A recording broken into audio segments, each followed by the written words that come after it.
Hey, hi, hello, and good afternoon. My name is Amanda, and welcome to Harmony Portal Tarot Live. I've been gone like, I don't know, 2 weeks, and the whole back end of YouTube Studio, if you know, you know, it has changed. Holy cow. I can even go, oh, insert ad, delay ad. Let's just delay ad. Let's click that and see what happens. I want to remove ads altogether. They never give me that option anymore. It's just grayed out. Everyone else can do it, it sounds like, but not me. Hey, everybody. Oh my god, I've missed you guys so much. I feel like I need to reintroduce myself because I feel like a completely different person. Not that sounds wrong. I'm the same person without all the programming and the ego and the, just the stuff that's put God, my hair. I guess there's a little bit of ego left, but um just all the stuff that's put upon us, whether we agree to it on a conscious level or not. Um, it just something died, like for the better. A lot has changed. My life looks maybe on the surface very similar to the way it did, but from my internal operation, I'm more in alignment with who I'm here to be, and not because of some matrix program or even my astrology. No, this has everything to do with stepping into my spirit more and more. And the only way that I was able to do that, it wasn't like a purposeful thing, like, how do I step more into my spirit? What am I going to do? It wasn't anything like that. It's just more that spirit stepping in and starting to call the shots more, whether I, as a human persona, want that to be the case or not. It's just happening. I have, as I can say, no control over any of what's going on, but yet I'm not feeling helpless. Or I did it kind of at first, like huge death of like identity and just everything, but it's like now that I can see the forest for the trees, gosh, this one hair right here, this straight one that I always deal with. Sorry, guys. The ADHD is still popping. Don't worry about that. Yeah, it's like now that I can see the direction that my spirit is steering me, I'm like, "Oh, okay. Why didn't you just tell me that initially? That would make more sense. It would have been less painful and less frictional." Lots of friction. Um, but yeah, I really just came to that point of just needing to surrender. And man, I don't even remember the date of our last live stream. I think it was over 2 weeks ago at this point, maybe 2.5 weeks. If anyone knows, let me know. I could probably go find it. View channel. That's what I'm trying to do. Okay, so what's the date? It says streamed 2 weeks ago, but I wanna check out the date, make sure. Um, it's on 2 times speed. I'm just watching my old live stream here. Um, what was the date? It still says 2 weeks ago. Oh, March 18th. Holy cow, yeah. I am not that person anymore. Oh my gosh. And yes, today we are back in Wrigley's room for just today because it's spring break. We've got Wrigley home. Boston's I think Ryan already took him to golf. Ryan's home working on home projects. So it's like the dogs are barking. It's just very chaotic out there. And I wanted to go live. So here we are back in our old stomping grounds. Yes. I did not comment that. Why does it say welcome again? I literally did not comment that. I was on a different tab and I came back to my camera view and it looks like that I have put the welcome message out again. I did not do that. So I guess it's just, unless it's pinned at the bottom. Oh, I guess it's pinned at the bottom now, not the top. Yeah, they've changed everything. You leave for 2 weeks plus and then everything changes. It's like that Avril Lavigne song, Immobile. Everything's changing. Na, na, na, But how is everybody? Have you guys been feeling these shifts just in the external, on the internal, both? I'm seeing both. But I think my greatest help in all of this was I completely got off of YouTube. I completely got off of the internet. I was still doing a lot of researching into my divisional charts and stuff, so I technically was on the internet, but not on the internet, if that makes sense.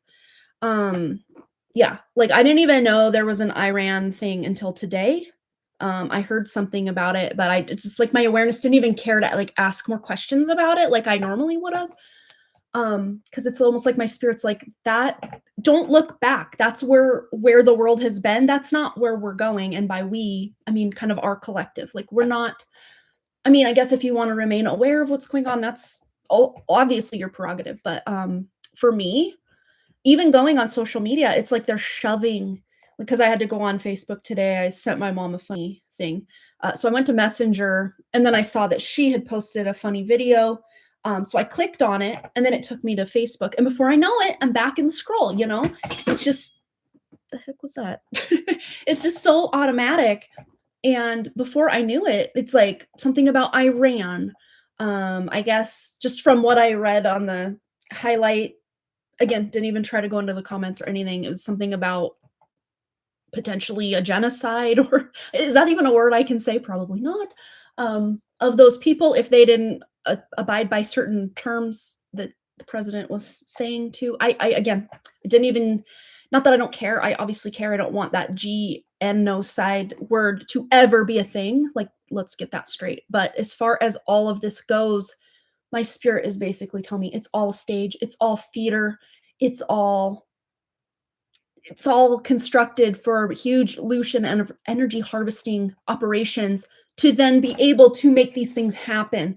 If we were to all just for even one day say, yeah, I'm literally checking out of all the social media, all the news, all the hype, all the controversy, all the narratives, and just purely focused on our dreams, our goals, our routine, even our just like, well, I'm going to be hyper focused at work today, whatever that looks like. This whole thing would collapse right then. Like, yeah, and I saw something about a moon mission. Um, yeah, they did launch that on. I remember hearing about it like a while back. They launched it on April Fools. So, I mean, they're not even trying to hide the joke at this point. The writing is so on the wall, it's etched in stone. Like, I don't I don't know what to tell people that are still falling for the okey doke. I don't know what to tell those people. Have fun in your false simulation, I guess. I don't know. Um, like, I can't even entertain, when people are talking about this stuff in person anymore. I'm just like, "I gotta go, I gotta go." Oh my gosh, it's like, I don't know, I don't even know how to put it into words anymore. I mean, go along to get along was kind of my vibe, be in the world but not of it, and now I can't even really pretend to be in the world anymore because my light is just breaking through all the cracks, and I just have to be myself. If I'm gonna look weird, I guess that's okay. Like, my ego doesn't even care anymore, like, in a lot of ways, maybe in very small ways compared to, like, where I was. It's just so cathartic and weird, but oh my gosh, the craziest thing happened for me. We're gonna get into our collective reading and, everything, and I'm gonna have some announcements as far as, like, the future of our live streams. Don't worry, we're not going anywhere, but things are gonna change dramatically here. Not right now, not overnight, not right away, but, like, soon-ish, whenever my spirit gives me the green light to maybe move in this new direction, we're gonna do that, but, so those of you that have been around a minute, you know that I had this past life as a miner in Butte, Montana. I died in the speculator mining disaster, mine fire, years ago when I talked about that on my live stream. I wanna say it was in 2022, 2023, maybe, and I did, I think, talk about it maybe on the Patreon live over on the Done Creative, the Patreon launch live stream I did over there. Um, but anyway, uh, back then, this was back in 28, so I learned about this past life in 2017 in a bath meditation that had nothing to do with past lives. It was very much about, it was a 10-minute amethyst crystal meditation, and she gave you, I don't know, it was like less than 10 minutes total. But she gave you like 5 minutes of the live stream, the meditation to just kind of go where you needed to go or do what you needed to do. And then, of course, the beginning and end is kind of talking you into and talking you out of the meditation. You know how they do in the guided meditation. Oh, it's 11:11.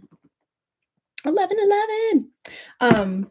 Oh, and funny, I woke up this morning at 1:38 and it said 1:38 up here and then Misfits. And if you have listened to any Misfits music, you know the song We Are 138.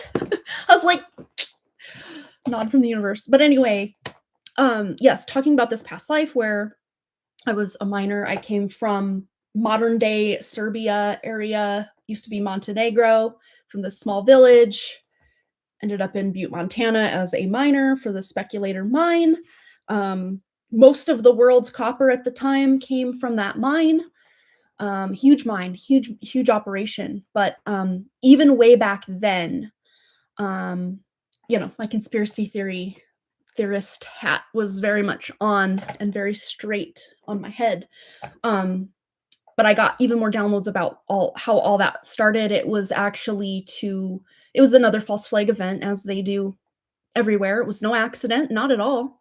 So I lost in that past life as Philip Arakovich, lost my life in that mining disaster. And I got all the information about that life. I learned my name was Philip. I just heard the name Philip, and I'm like, well, what's my last name? And I kept hearing Rocco, but I knew there was more to it, that I was just kind of catching a snippet of the name. I knew it was something more than just Rocco.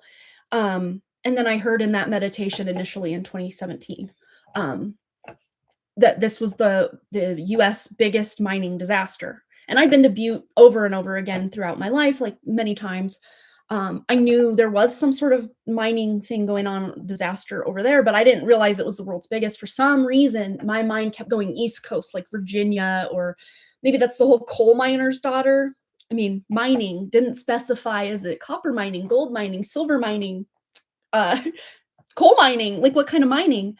I didn't know in the meditation, but I just knew I passed away in the US's biggest mining disaster. And my name was Philip Rocco of some sort, of name.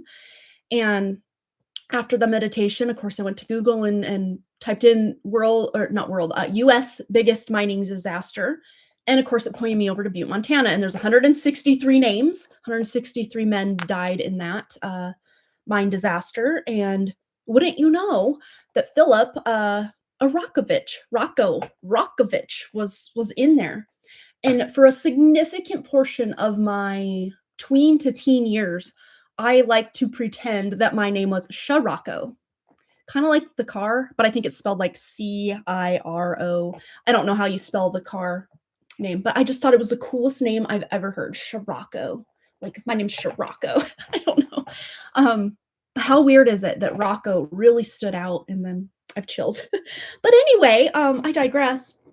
Back in 2018, about just mere months, because it was kind of toward the end of 2017 that I discovered about this past life. And then early 2018, March specifically, we were actually going through Butte, not to it, but through it, to go to the Museum of the Rockies for probably the second time at that point. We kind of have this circuit of the Garnet Ghost Town, the old Montana Prison, which we did this on Monday of this week, Old Montana Prison, Museum of the Rockies over in Bozeman. Like, we kind of have this kind of loop or trifecta of things that we kind of, and also the Phillipsburg Sapphire Mine. We'll do that from time to time. So we kind of have this like quadfecta of different things that we'll do we'll kind of rotate every couple of years. Like, oh, we haven't done that for like 4 years. Let's go do that again. Because it's just fun and it's close by, so we can leave our dogs home without, having to figure out like overnight or whatever. It's like a day trip within driving distance, and you eat, you do your thing, you eat, and then you get back on the road. Maybe you stop and do one more quick thing, and then you're back home within an hour and a half, 2 hours tops. So it's fun. So anyway, back in 2018, March of 2018, we drove through Butte. And as I was coming up on Butte, of course, I had in my awareness that I had that past life in Butte, and this would be the first time kind of going back that direction since me discovering about that past life. And we are kind of on the freeway going, past Butte. And I remember I like looked out the window and I saw like some headstones, like part of this cemetery. And then I felt this pop, like physical pop, and I could hear it. No one else in the car heard it because I asked after the fact, but I felt this pop almost about where the higher heart kind of thymus area, that little bump. You kind of have that indent right below it slightly, the breastbone, but like that bump on top of that, and then you kind of have more of an indentation above it.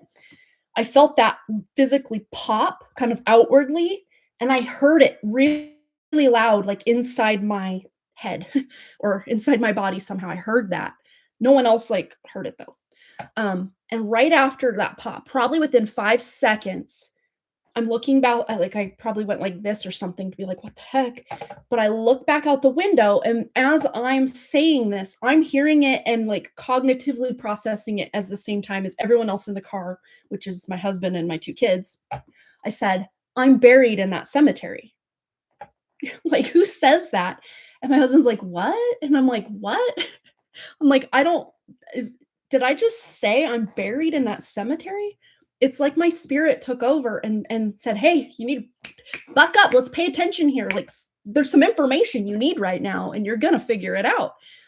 So that was again back in 2018, and that same day we didn't go to that cemetery. I was not ready for that. Even if like I did like on our way further past Butte, we didn't stop that at that point.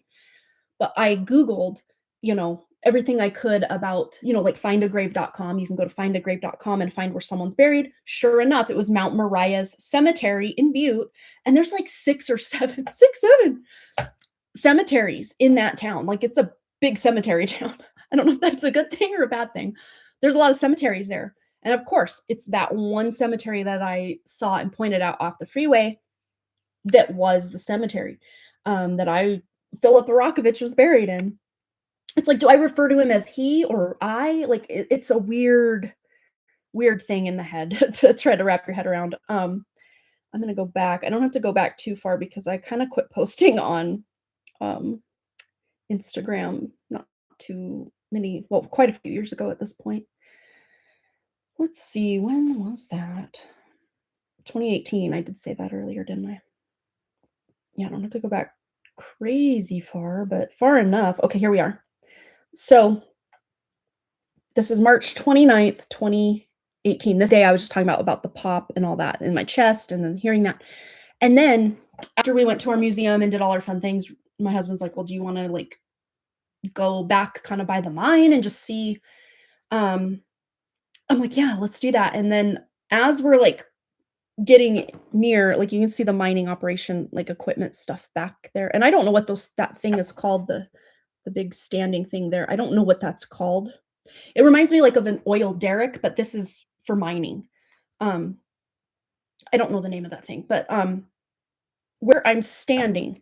So what happened was we kind of get back there and I'm like, oh, take a left, take a right, take a, guiding. And I don't like in my mind know what I'm saying. I'm just following what I hear, kind of like when I do readings for you guys, like I hear something, so then I'll repeat it.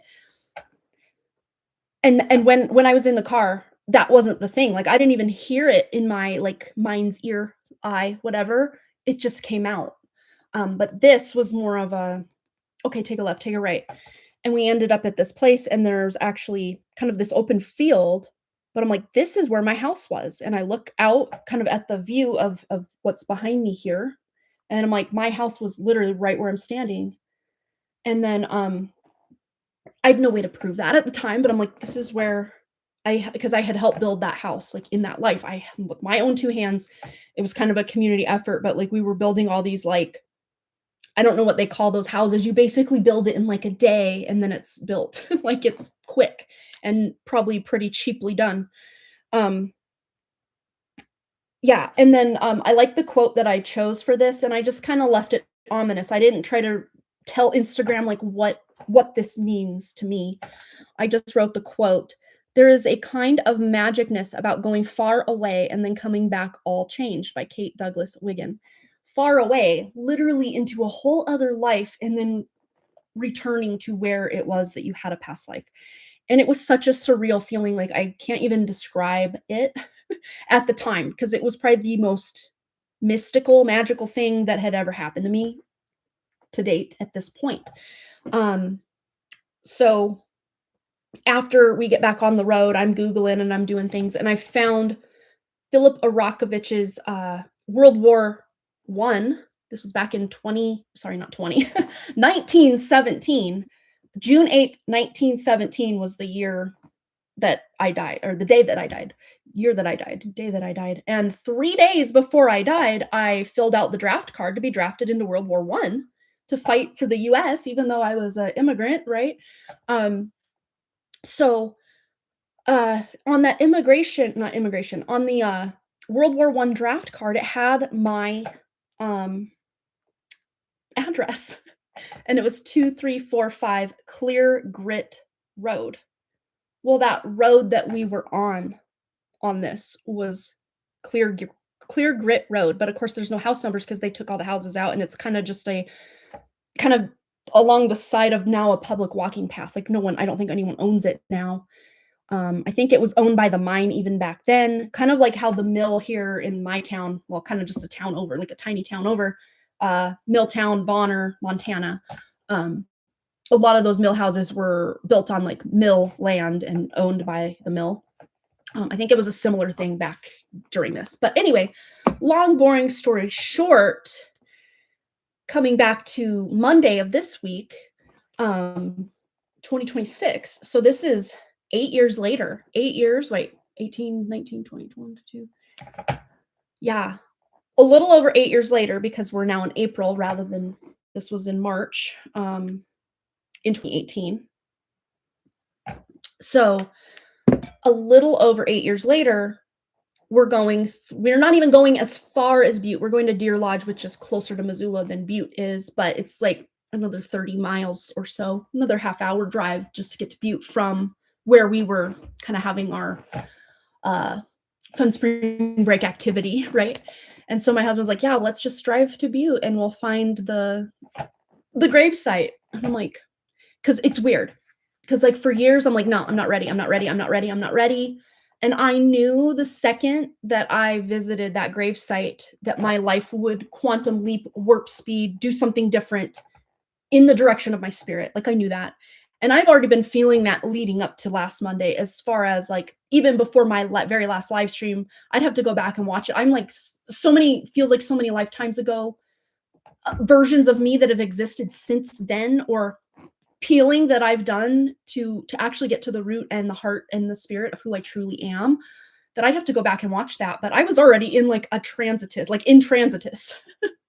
And even in human design, they call those of us who are going to be born before 2027, but alive after 2027, humans in transitus.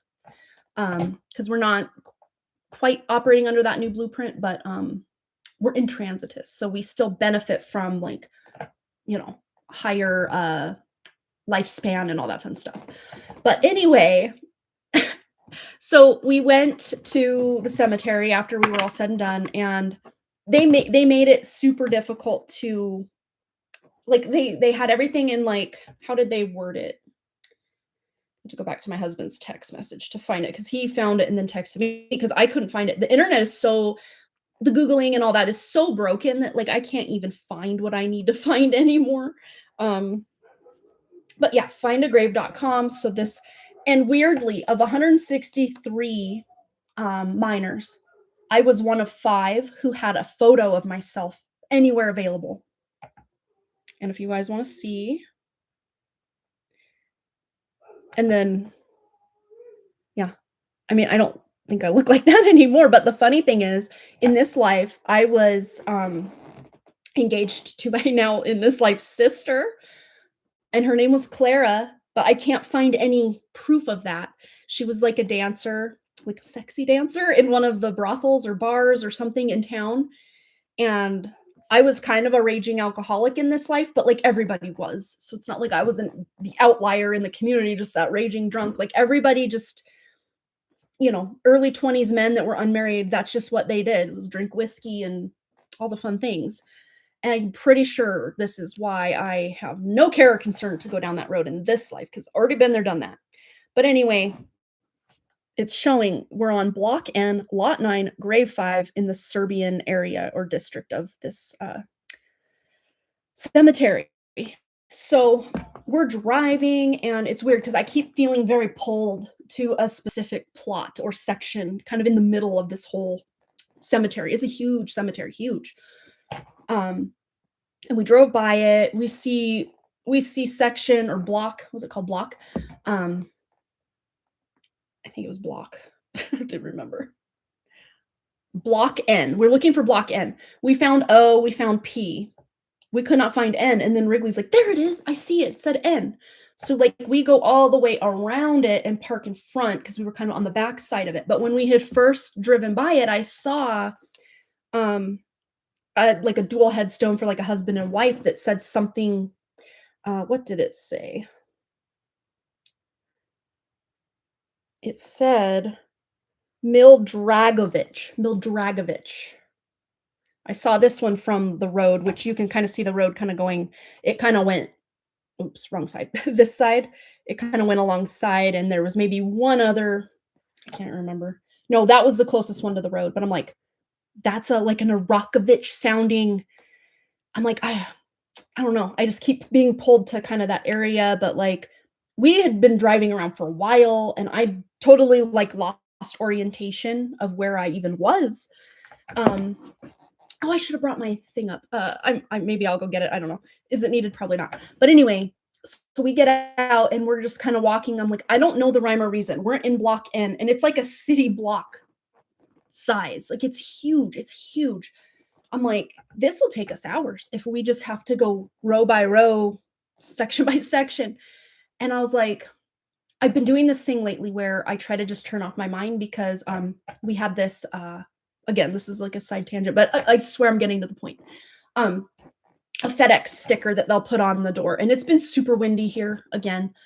So it had been there, and then when I left to go pick the kids up, I didn't see it, and I didn't even know what was out there, but Ryan had gotten a notification and a picture. You know how they take a picture of things now when your package or your whatever arrives. And it was Boston's golf club or his putter that he got for Christmas that we then sent in for his birthday to get customized.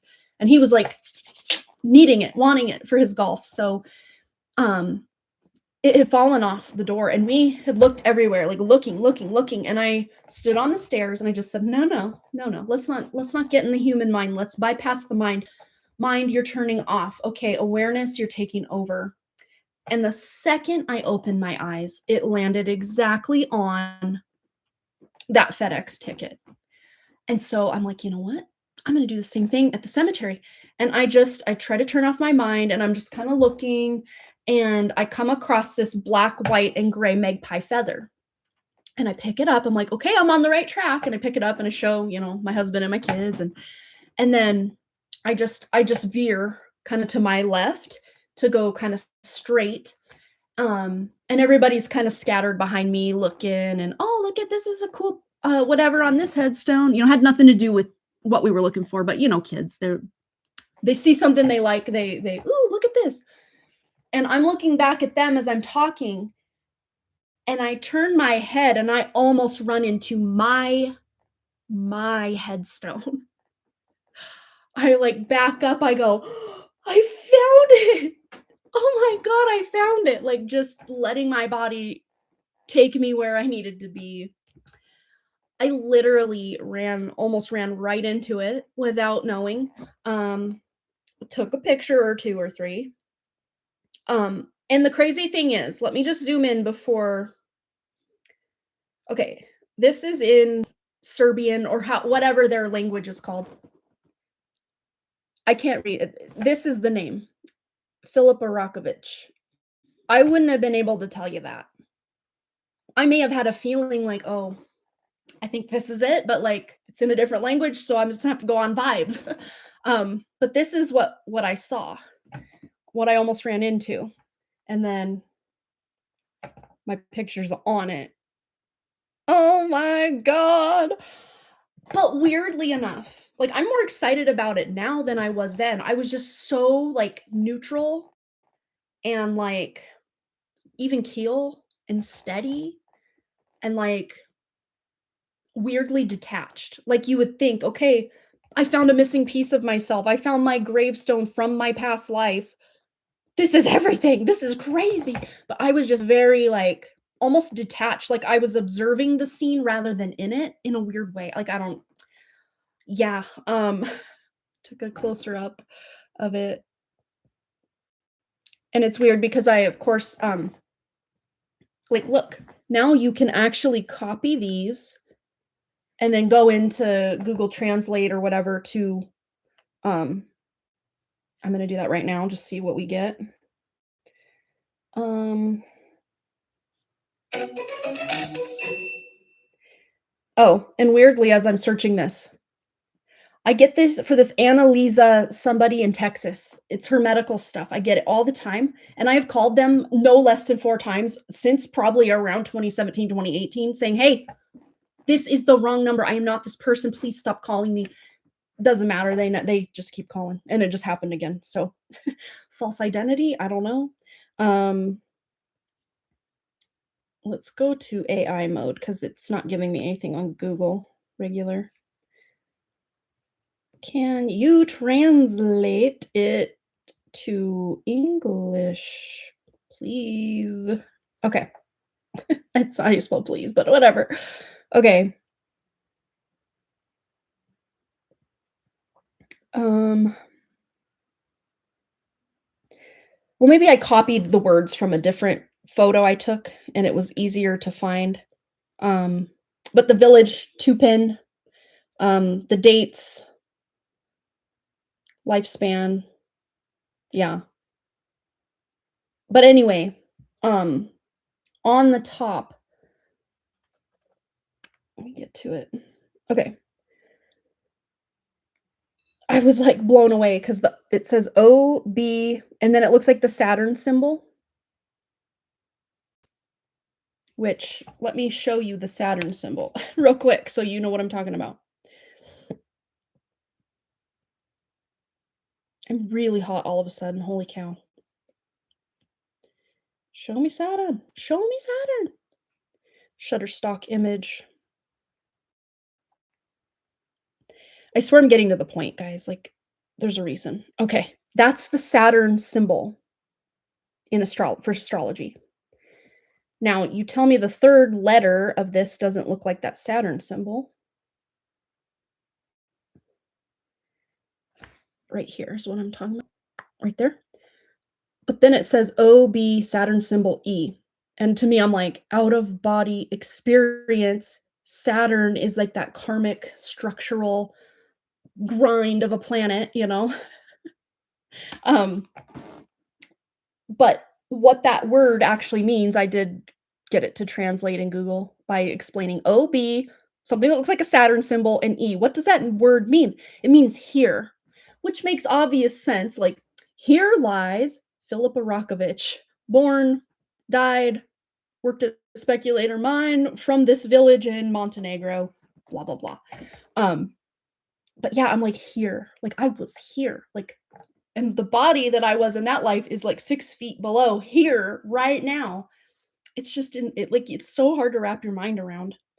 And obviously, I have no way to prove that I was this guy other than my own inner guidance system telling me that was the case. So it's not like I can go anywhere and be like, yeah, I was that guy, and anyone would believe me. But like, also, what do I have to gain by saying I was this guy? What a way to die. Like, wouldn't you want to be someone cooler than this? Raging alcoholic and, you know? Um, but the crazy thing. So I ran because I have the birthday and I've had the birthday for years, but I never thought in my pea-brained mind to run the numbers, so to speak, with the astrology of the day of birth and even the human design that I did, and I was blown away with that. This man was a powerhouse of a person, like powerhouse. And he doesn't even have the channel of power like I do in this life, but holy cow. Um, so I have 4 defined channels in my chart, and I thought, I never see that. In all these charts I run, I just don't see that. It's considered pretty rare to have 4. 1 to 2 is normal. Some people, like my sister, doesn't have any. She has 0. 1 to 2 is common. 3 is not unheard of. 4 is pretty rare. Philip has 6 defined channels. Philip, aka me in the past life. Look at all these channels. I'll show you. Look at all of them listed here. Channels. 1, 2, 3, 4, 5, 6. And crazy enough, most of these channels, I don't have the 1648, but I do have the 57. I have the 2644 and the 1333. Those four make up my incarnation cross of the four ways, one, which I am. And then the 3254, I have both of those channels, and I have the 53, or both of those, that channel and those gates. I have the 53, but not the 42. So I have almost all of the channels he has, many of the gates he has.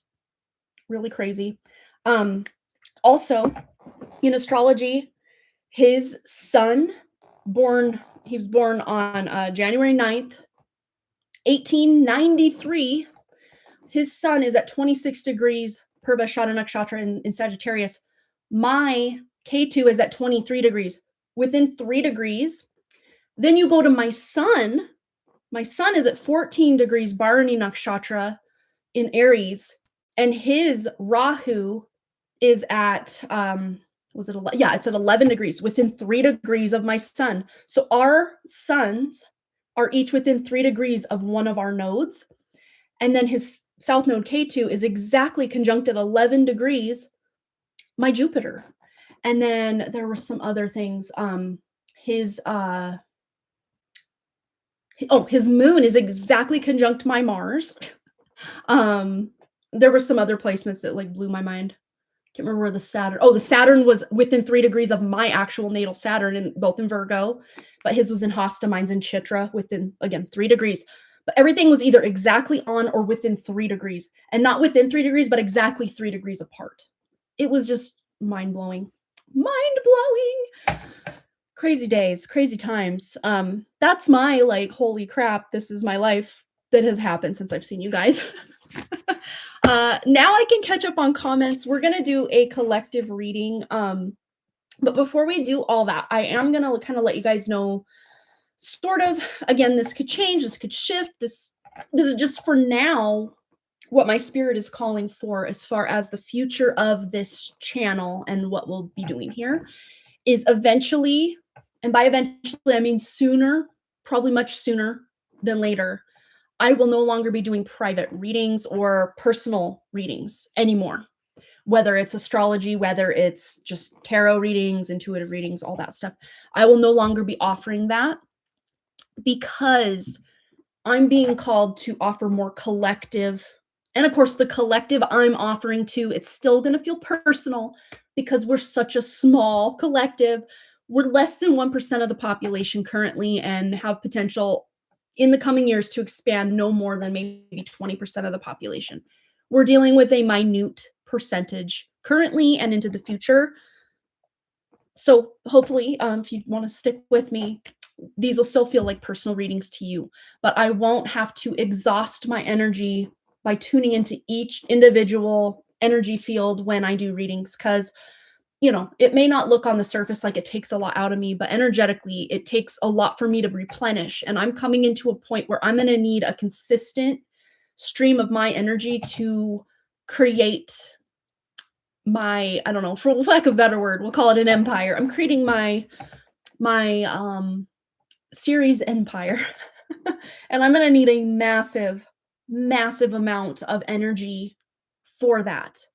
But me doing collective readings once a week, we'll stick to kind of the once a week that I've been trying to go for, will not take away from those massive amounts of energy I need, because I'm not having to answer individual questions and really tune in and feel in, and especially when we're dealing with people who are asleep, and for me to try to wedge my way into their area of awareness and awakeness, I have to lower my frequency to get there.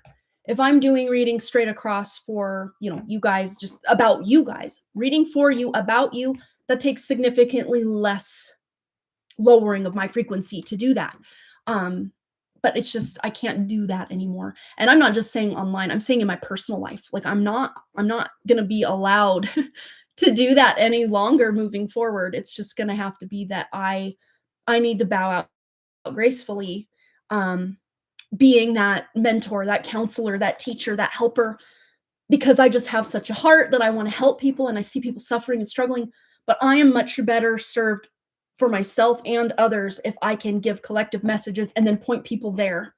because from there they can either be inspired or not with the information that's available. And it's instead of me repeating the same thing to 7 different people in my life, I'm saying it once, and then that message exists for eternity or as long as the internet's on, you know? So that's kind of the direction we're going. Again, I don't know exactly when. It may be on no notice. This is your notice right now.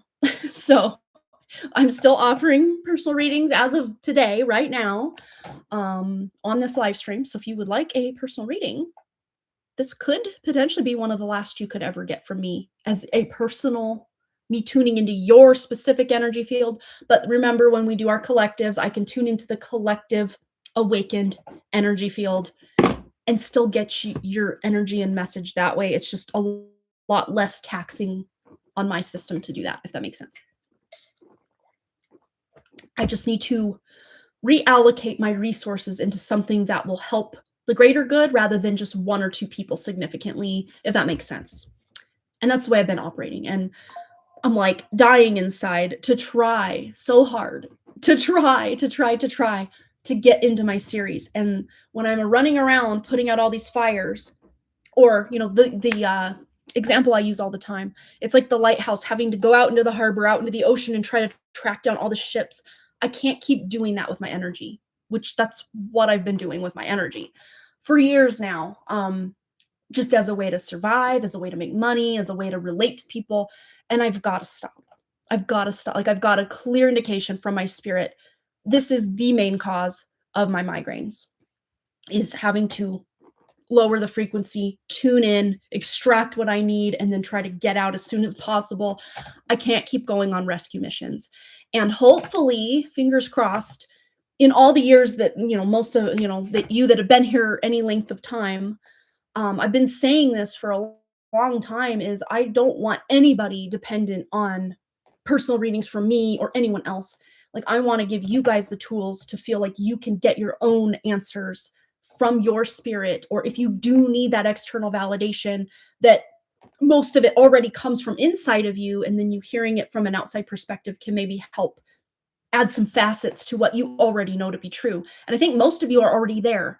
So it's not going to be like this loss that I'm no longer doing that. And in fact, hopefully it'll be a benefit to you, that it will, get a lot of you guys and even other people to realize that we're moving into a world where we need to be self-sufficient in our own spiritual journeys, our own spiritual progress. The time for some sort of enlightened coach or guru or religious leader, those days are rapidly becoming behind us rather than still in front of us. So hopefully I've prepared you just as much as I can from my end well enough that you guys can kind of take the baton for your own insight and your own, whatever that looks like. If you want to read your own cards, if you want to, just trust your own intuition, or whatever that looks like for you. Yeah. And I'm sure, if you still need that, I'm sure there are other readers out there who are still doing that, I just won't be sometime in the near future doing that anymore, if that makes sense. Yes, self-trust and self-responsibility, so to say. Absolutely. And that's what we're all being asked to do in this Cross of the Sleeping Phoenix. And I wouldn't be doing you guys any favors if I'm still putting myself out there as these training wheels and crutches for people who don't even need it. Because the people that are attracted to me are not, is my man coming back? Is his baby daddy still contacting him? Those are not the people that come here. Not to say there's anything wrong with those people. They're just not our vibe, our tribe, we're within resonance with each other, And so I wouldn't pull the rug out if I didn't think you guys were ready, And I will still be here, hopefully at least once a week, that we can do what we need to do. Although I am kind of toying with the idea of starting the live stream here on YouTube and then going somewhere else, so that we can actually talk very openly about what we want to talk about and not have to censor and make up all these cutesy little EpiPens and FG, what's the word? Like, sensors and code words, like, I'm so over that. Like, I'm done trying to twist myself into pretzels to appease the matrix. I'm just over it. Like, I've been over it for a long time, but I've still begrudgingly drug my feet to try to figure out a new way forward for us. Um, I'm gonna assume we can do something on Substack. That's kind of what I've been circling in my mind. It's for years, so many people like, you need to get on TikTok, you need to get on TikTok, you need to get on TikTok. I have never felt pulled to TikTok. I have seen plenty of TikToks from other people, but that almost feels like divinely sent when Jessa sends me a TikTok or someone packages up a TikTok and puts it on YouTube and I stumble across it. That feels to me good and okay and fine. Not saying TikTok all in all is like a dumpster fire. It's not. But I just don't have the power or the stones or the wherewithal to even go over there to slog through and find what I need. I just have never felt called in that direction. But the first time I heard the word Substack, I'm like, what is that? That's ringing a bell for me, and I don't have one yet. But I'm going to be creating my series Substack on my birthday because the transit on that day, April 28th, is phenomenal. It's so glorious because Jupiter is currently transiting and it's now direct and it's moving forward in the sign of Gemini, Vedic sidereal section. It's already in Cancer in Western. But it is, so my Rahu is at 23 degrees. My Brigu Bindu, which is your destiny point between your moon and your Rahu. Sorry, your Rahu and your moon. Because my moon and Rahu are literally 3 degrees apart. So my Brigu Bindu is at like 1.5 between them. So 23-degree Rahu, Purnavasu Nakshatra, 24.5-degree, Brigu Bindu, and then 26-degree moon, what have you. So yeah, Jupiter will be solidly at 24 degrees and some minutes on my Brigu Bindu, on my birthday, on my solar return this year. So that is the day I'm going to open my series YouTube, Instagram, Substack, and anything else that hits my awareness between now and then. I'm not going to post anything. I'm just creating them. So it creates the birth chart on that day. And then I will kind of see, like, I haven't even really been on Substack to like even know what it's about or how do I work it? How do I run it? But the ideas and the plans and the goals and the dreams that I have for this series go much beyond just publishing a book and then another book and then another book until I hit all 7 in that main part of the series, which is now expanded. But like, I'm going to focus on the 7 that I've got gears going about first. I have so many cool ideas and plans that this type of stuff has never been done before. And I guess if any time is ripe to be able to pull something like this off, it will be once the Cross of Planning unplugs in February of 2027. So definitely nothing will be posted before that date, but I can still pre-plan and prepare by setting up my accounts on a really beautiful, personal Jupiter transit time for this to hopefully become a solid, stable place for not just me, but the community of spiritually awakened misfits. I don't know if we want to call ourselves that. We do not fit into society in the normal capacity. So, I mean, why do you think that was probably one of my favorite bands just in my teens and early 20s? The Misfits, because that's how I've always felt, and it just resonated. I don't know. A lot of their music is quite dark, but in a Lilith kind of dark way. They talk a lot about death and skulls and bones, and it's pretty dark and cryptic, but I don't know. It's Pluto on the ascendant self with Mercury in the 8th house. I weirdly kind of feel at home in that music. I know that sounds really crazy. It's not dark in the like satanic, because there are like some satanic bands out there. This is not one of them. Not one of them.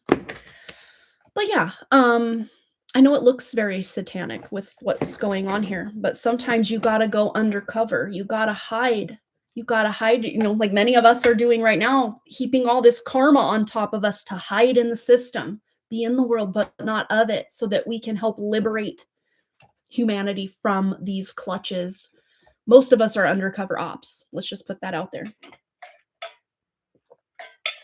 Because if we signed up for an easy life, we'd have been clocked from day one. I think most of us were clocked from day one. They knew the power we were coming in with. But the fact that we heaped so much karmic just heaviness onto us to slog through and heal or peel until we reach that point of our own liberation that we could start showing others the exit, they thought, good luck with that. You're going to be so lost in the sauce. You're never going to wake up. You're going to have all this trauma that you're never getting over. Be my guest. Go ahead and incarnate. You're not going to do jack all in this matrix.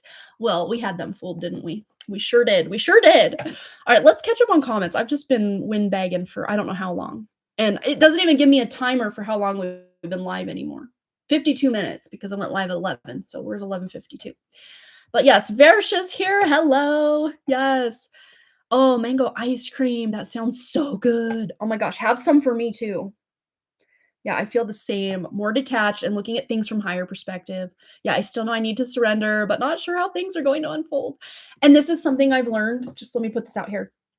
It's almost seemingly in the past when I look back, hindsight being that 2020 that it is, the times that I've tried to force deeper awakening or layers of me to slough off, it's never gone well. And in fact, sometimes it's backfired and I almost feel more like it's not even one step forward, two steps back. It's one step forward, 25 steps back when I've tried to force something like I need more access to my spirit. Because really, in all in all, that is our ego saying, I need to awaken. I need this. I need that.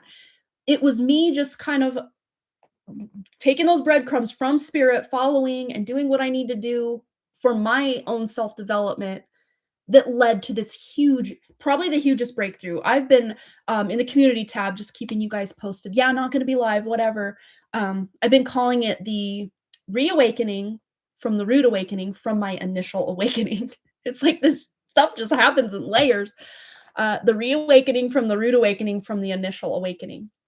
But I've had like 8 or 9 reawakenings since the rude awakening that happened at the end of 2022, I think that was. Whatever that pinned video is on my Harmony Portal Tarot page. Let me go see. Homepage. We'll find out what date this was. Past live streams. No, it's not going to give me. Well, normally if you land on my homepage and I'm not live, that's what you will see. I think I called it the rude awakening from the awakening. And it was sometime in late 2022, if I'm remembering correctly. But yeah, it's already been 3+ years since then. Doesn't seem like it. That's insane. Time just goes by way too fast. Yes. Oh, you have spring break too. Yeah, I'm seeing more in me. Yeah, just a story for me pushing the agenda. Yeah, even the moon mission is false. The spacecraft that went up there was empty. Yeah, I saw a video. I did see that. Someone sent in my messenger and it looked like half deflated. I'm like, at least, I mean, with the AI and CGI capability, like at least give us something believable. But they don't even care to do that. Like, yeah. Yeah, mining job was very tough and got to people. Yeah. Oh, I don't want to do that ever again. Yeah. Super windy here too. Crazy Tempest. Hello. Hello, hello. Full body chills, Amanda. Yeah, you were grounding a lot of the source energy into the ground there, almost like the transmuting the trauma from that event. I see golden threads going through the earth. Oh my gosh, yes. And Raylene, it wasn't long after my rude awakening, Raylene went there and found that dark mother energy in Butte with the, oh gosh, there was a lady that ran a brothel and all the child sacrifice stuff that was going on there at the time, all through that. No wonder people drank just to survive the darkness. And that's something I forgot to mention earlier. For years and years, like the first time that my husband and I took a trip to Butte and did like an overnight thing in 2006, so 20 years ago, I'm like, "This town so creeps me out. I don't know what it is about this town." And then they have this, she's called Our Lady of the Rockies, and it seems like no matter where you drive around in Butte in that town, she follows you, even though she's literally plucked up on the mountain, like, she's stationary on the mountain, but it's almost like she follows you around town when you're driving around. It's really creepy, but I was so like, I had a creepy fascination with that town for years, for many years, and it wasn't until well, it was even in, 2018 when I went there and stood on the land of the house that I lived in, I still was creeped out, but, we drove through there for something, but didn't stop. Not this time, but, like, a while back. I can't remember what we were doing. Memories are hard at this point. I don't know, but I didn't feel that. And then this time, I didn't feel that. So something shifted. It's like the awareness that I needed to remember who I was and do all this stuff, um, it cured that creepy fascination that I had because the mystery is solved, as unless there's more layers that will come out later maybe, but yeah. I mean, she's creepy AF. You don't tell me that's not creepy. I mean, I know their heart was in the right place, but that is creepy. I'm gonna go there this summer. I wanna go up and tour it. There's the back end that you don't see because it's literally just mountains back there. I mean, look at that. I mean, it's kinda beautiful, but, like, also really creepy. Um, but, like, when you're down in town, it just looks like a speck of white up on the mountain like that. But you can take this, like, I don't know what they're called, gondola, monorail, I don't know what that thing's called. It, like, zips you up the mountain, kinda like a ski what do they call those ski ones that take you up the mountain? God, words are hard today, guys. Um, not a zip line, that's not the right words. But you can go up there and do tours. You can walk inside of it and around it. And there's even a Montana PBS, documentary on them making and then transporting that up there back in the '70s. Documentary. I don't think it's on Netflix. Oh, it's on YouTube. That's what it's called if anyone cares to go watch it. Yeah, story of the Lady of the Rockies, 90-foot statue built on the Continental Divide in Butte, Montana, on YouTube. And then right below it, that's, another documentary, I guess, also on YouTube, and then yeah, I don't know. I've seen pieces and parts of the PBS one because it used to play at least once a year, and back when my kids were little, we watched PBS for, like, Sesame Street and stuff way back in the day. Oh, whoa. Tripped me out. Like, is that like a lens flare? It's the hole in the back of my chair. What is that? Creepy. Anyway, you get creeped out and then everything's creepy. Yeah, our energy fields are aligned and we interact more through that rather than words and mind, so to say. And that's only going to increase and pick up and be more apparent as we move into and then post Cross of the Sleeping Phoenix era, because that's what we're moving into. One thing that happens that day, February 15th next year, is the solar plexus, which is where the entities feed, where the matrix plugs into us and loose harvests our energy. The engine is turning off and it's becoming an awareness center. So your gut instinct that parses everything out for us, it'll be a tool we decide to pick up and use rather than it using us the way that it has been. And me as someone with ADHD, I can't even fathom what that will be like. Because I can still get my own insight and my own downloads, but it's like I'm trying to very closely listen to something that has like 7 or 8 other radio stations playing over the top of what I need to be listening to from my spirit. So ADHD feels like a huge curse to a lot of us, but also it is such a gift because we have had to learn to be hyper independent of the systems in place, hyper aware of our surroundings, hyper aware of just so many things that most people would just glance at and never think of again. But we can recall so many details, information that most people just, what? I didn't even know the wheels on that car were blue. Who knows? It was obvious to us, you know. Oh, Linda's here. Hello. Yeah, it's great to see you again. Yeah, it's great to see you again. Welcome. Yeah, Joss is here. You give me the confidence to trust my gut and my own instincts by your validation. And see, that's all I ever really wanted was, I mean, there are a lot of people out here that are like, well, if I give my clients, not like give, like that's maybe the wrong word, but like if I remind my clients that they're their own sovereign being, then I'm out of a job. To me, it is my job. That is my job here, is to remind you guys when we all forget. We all need reminding from time to time because we forget I'm a sovereign being having a human experience. We think, no, I have to pay bills, I have to go to work, I have to pay taxes, I got to do this, I can't just pick up and go somewhere because I have all these responsibilities. It's like sometimes we need that reminder that like also no. Also no. Also we can do and be what we need to be without just being these cogs in this matrix machine, you know? Sometimes we need that reminder. I think we all do sometimes, me included, for sure. Um, yes, let me catch up on chat here. Yeah, so excited about my inner child is literally dancing and jumping to hear that. 100%. Clap, clap, clap. Yup, 52 minutes. Oh, she's done with the mango ice cream. That sounds so good.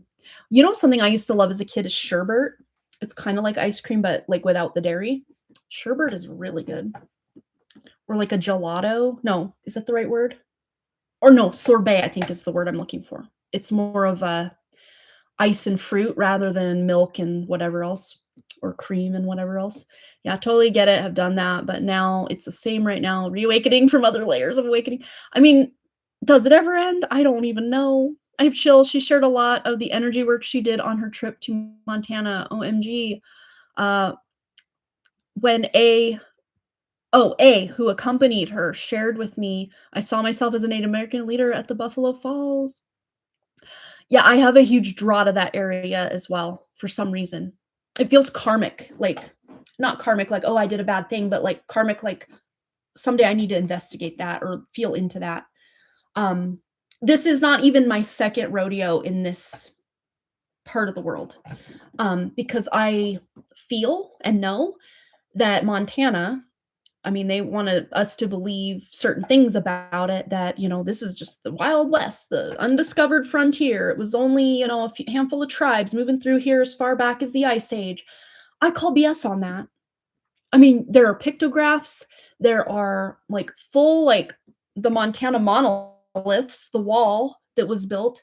This is a much more ancient site than they're trying to remind us about. And I know I've had other lives in this area, and it's no mistake that I ended up here in this life because there's so much healing that needs to take place. Or just, and that's another thing that I got from the whole Iran thing. There's definitely ley lines and stargates and all sorts of stuff going on over there that they don't want to become active again. And they, in fact, I have a huge, just now, I didn't know this before, a huge suspicion that CERN, if you guys know what CERN is, has something to do with keeping certain stargates closed or scrambling the message that only negative or dark things can come through stargates rather than more divine beings or guardians or whatever we want to call them. I think a lot of times when we use the word angelics or spirit guides, like that can just be triggering to people who are, you know, rude awakening from the new age community. So I like to use words like, you know, sovereign divine beings or guardians. That just sounds better and less, I'm going to tell you what to do, I'm above you in the hierarchy. I don't know. Maybe that's just a me thing. Oh yeah. Oh, Ryan's on here. He didn't feel creeped out this time either. That's good because I didn't either. But for years, that's all we did was feel creeped out by that town. And even he did. I forgot about that. Even he was like, yeah, there's a vibe here. I even looked at him when we were there. I'm like, maybe you, or when we were on our way back, I'm like, maybe you were in that life with me as like one of my friends, like a miner down there. Who knows? I mean, you never my sister was in that life, so maybe he was, you know? Yeah, like a trolley type thing. Yeah. Oh, I have chills. She shared a lot of the energy work she did on her trip. Oh, I read that part. Yeah, we all were attacked during a sacred ceremony by the so-called Europeans and so much more. I wouldn't doubt it. It's crazy. Yeah, I'm driving to the Smoky Mountains this Friday, and I already have a feeling that there will be a effing major upgrade, unraveling, and more. Oh, that sounds so cool. I've always wanted to go to the Smoky Mountains. Not like top tier bucket list, but like that'd be cool to do because you hear a lot of cool stuff about it and like different cryptids and stuff that are in the Smoky Mountains. Also, the Ozark Mountains is another one that sounds kind of cool. Just hearing the name Ozark. And I haven't seen I think there's a TV show called Ozark or The Ozarks or something. I've never seen it, but oh, girl, get a Vitamix and make ice cream. Oh, ice cream, sorbet, gelato, etc. on demand without the ish. Oh my gosh, what a great idea. You've got me sold on that Vitamix. I think I need one. Yeah, I've been planning to buy an ice cream maker as I am making keto-based stuff for myself at home. Oh my gosh, yes. Oh, it was when we saw Dusty Slay. I'm like, "We were just there, like, why am I blanking on that?" That's right, we were there. God, memories are really hard for me right now, like, I can't form memories the way that I could. It's like part of my awareness and consciousness is just hijacked for this next mission, you know? Like, yeah, you said that, and my dark dragon just started sticking his tongue out and blow raspberries. I feel 1% have risen above the CERN infiltration. I feel it too. All this stuff they're doing, they were spraying an immense all at one point I didn't quite get the picture because by the time and it was a chopped down tree. Huge stump of a chopped down tree that was like the whole ridge side of a mountain on those ancient trees they chopped down. But chemtrails. There were probably 5 or 6 airplanes all spraying at once, and I missed that picture because I was trying, I was trying to stop my music so I could get a picture out the window, um, but I did get that one. That's 2 of them going, um, and then this one, there were, like, probably 4 of them, but it's very blurry. We were moving. You can see probably 3 of them in the photo, but I know for sure there were at least 4 when I took that photo. And it was trying to focus, I think, more on the dirt on my window than outside the window, so it's all blurry. It almost looks like the sun is shining in that. Isn't that crazy? Oh, yeah, see, there's one kinda below the sun. There's one over to, like, this side right there. There were 4 at least 4 of them that I counted, just and it was just continuous spray, and then I called in the sylphs like I do, and they came in. They're like those, like, angel wing almost looking wispies, wispy clouds. Um, oh, let me quickly show you guys the 2 creepiest photos from we're at the prison, and it's darker than dark in some of these places, especially, like, the, maximum security, kinda where they keep the real bad guys back in the day, and it's so cold, like, it was not warm out, but it wasn't freezing cold out, and normally, we'll go in March because our spring break is usually in mid-March or kinda even early March, sometimes late March, I don't know. It's usually we have to plan Boston's back in the day, his birthday parties around we didn't want it the weekend before or after spring break because people are out of town, we want his friends to be able to go to the party. Now they have bumped our spring break up toward, Easter time because they want it to now coincide with the university, spring break, which works out way more fantastic for me, but, as far as weather and fun stuff to do. But the cold that you feel in this Montana prison is like gets in your bones. It's so cold. Like Ryan and I were both freezing on this, but I come around this like to look in this cell and I'm like, "Oh my god." Jump scare. Um they kind of change things year after year, time after time that we go. This was in there and I didn't have a light on it, so I just saw it in the dark and it creeped me the hell out. Look at that thing. It's like a rat body with a man's head. I got a couple of photos of it. Here's a one without the flash kind of inundating it, but like why? Why? That's just the only I have is why?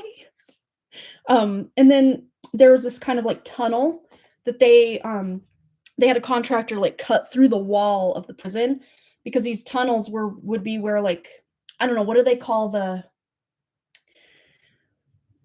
people, the cops that like they're not deputies, but I kept calling them deputies because I couldn't think of the word. Um, that are in the prison with not prison guards. Is it guards? Maybe that's probably the right word. Like the prison guards, you know, they'll have some of them posted up in the cafeteria while they're eating. They'll have them posted up here, posted up there. But they had these tunnels that they had these kind of about like this length of like floor level with the room that they're looking into, but like the tunnel, it's about your, you know, maybe that is about here, kind of your eye level is, you know, so they could shoot if they had to shoot someone. They'd just be spying on people they had like a classroom / chapel where they could do church.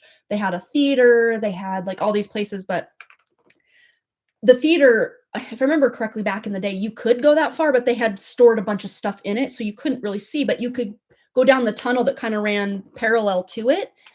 And I saw this, and this was my second jump scare of the day. And you can see we're looking through. This is in the theater.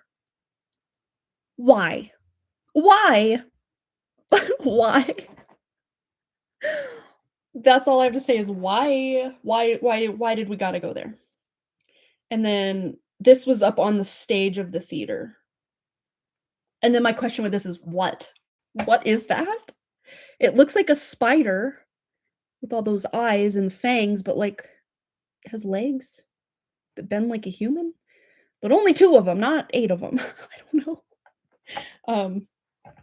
Yeah, so that's what you got to see when you came at the very edge of the tunnel and looked into the theater that was not accessible from the main room because it was blocked off with a bunch of storage type stuff. And then these are the movies that they have posted that were filmed inside this prison. And there's even a episode of Ghost Adventures with like Zach Baggins and Nick Groff and Aaron. God, what was Aaron's last name? Nick Groff like split off from them years after, but I think he was still with them when they did the Montana's prison. This is what movies? We have Fast Walking, Runaway Train from 1984, Diggstown from 1990, Last Ride 1994, and Love Comes to the Executioner in 2006. So I might want to see some of those movies. I don't know, just for fun. Just for fun, let's watch prison movies while we're trapped in a prison matrix. That makes no sense. All right, let's catch up on comments. We're going to do our collective reading, just what those of us watching now and on the replay need to know. Yeah, you said that. Oh, I read that part. Yeah, yeah. Yeah, you do need one. I'll give you the whole demo. Yes, I can imagine you have like the whole, like, okay, and then it does this. Like you know all the tips and tricks.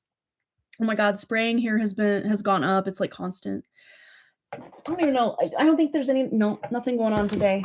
It's a blue sky day, but it looks very white because of the lighting. It's blue, I swear. Yes. Yeah, wow, they sure made it creepy. Yeah, they did. They didn't have to go there, but they did.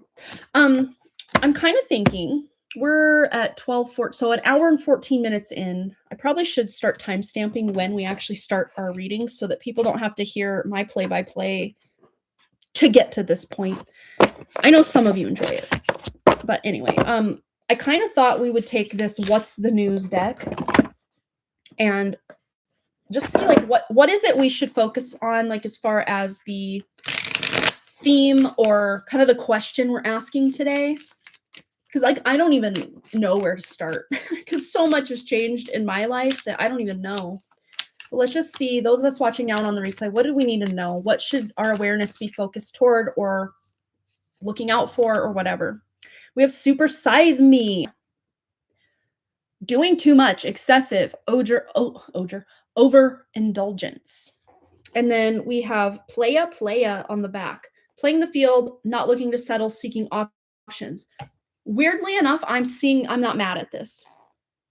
Seeking options. You don't have to settle for the life that you have been living just because you've been living it. Let's just take these two out so we have them. So this is about, instead of overextending or doing too much for ourselves, for others, for our job, for whatever, we need to pull that energy back and reassess. Don't settle just because that's what you've been doing. Seek new options. Play the field. And this is maybe not specifically about relationships for probably 98.9995% of us. This is more just about, well, do I have to stay at the soul sucking job? Do I have to, keep the same morning routine that I've had for 8 years? Do I have to ... insert here?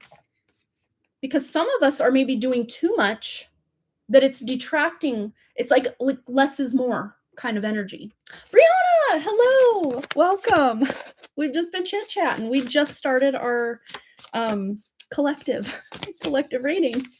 All right, what else do we need to know, especially with this doing too much and then maybe seeking some options and not settling? Morning, the world awaits you. And I was just talking about that morning routine. And I know I need to change my morning routine, because not so much maybe right when I get up and get the kids going for school and stuff, that kind of has to stay the same. But just maybe the way or the nuance of how you're doing something, or once, you kind of get whatever established, then giving yourself time, or giving yourself time, then getting your routine going. There's something about the way that you have the stability and security with that 4 there that is shifting, and seeing things from another perspective. I mean, look, her window's open, but no water's getting in, and outside is like a lake or an ocean or a pond or something.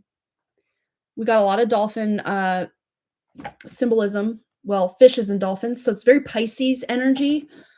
But I'm weirdly also getting Taurus meets Scorpio, which weirdly they are kind of in that axis, that 2 to 8 axis in just kind of the natural zodiac. It's kind of giving cave, hidden depths, but also grounding, lots of grounding that needs to come into play, especially if things are really shaking up around you. Could even be literally, I'm seeing like I wanted to say earthquake, but I heard the word volcano, so maybe it's linked. And volcano, like volcanic activity, always reminds me about Mars, like Mars, fiery energy. But K2 is also, it's like Mars on steroids, K2 energy. It's done everything, been everything, and that's now why K2 wants to detach. Miss Sovereignty herself. This is about stepping into your sovereignty. Again, about finding that balance.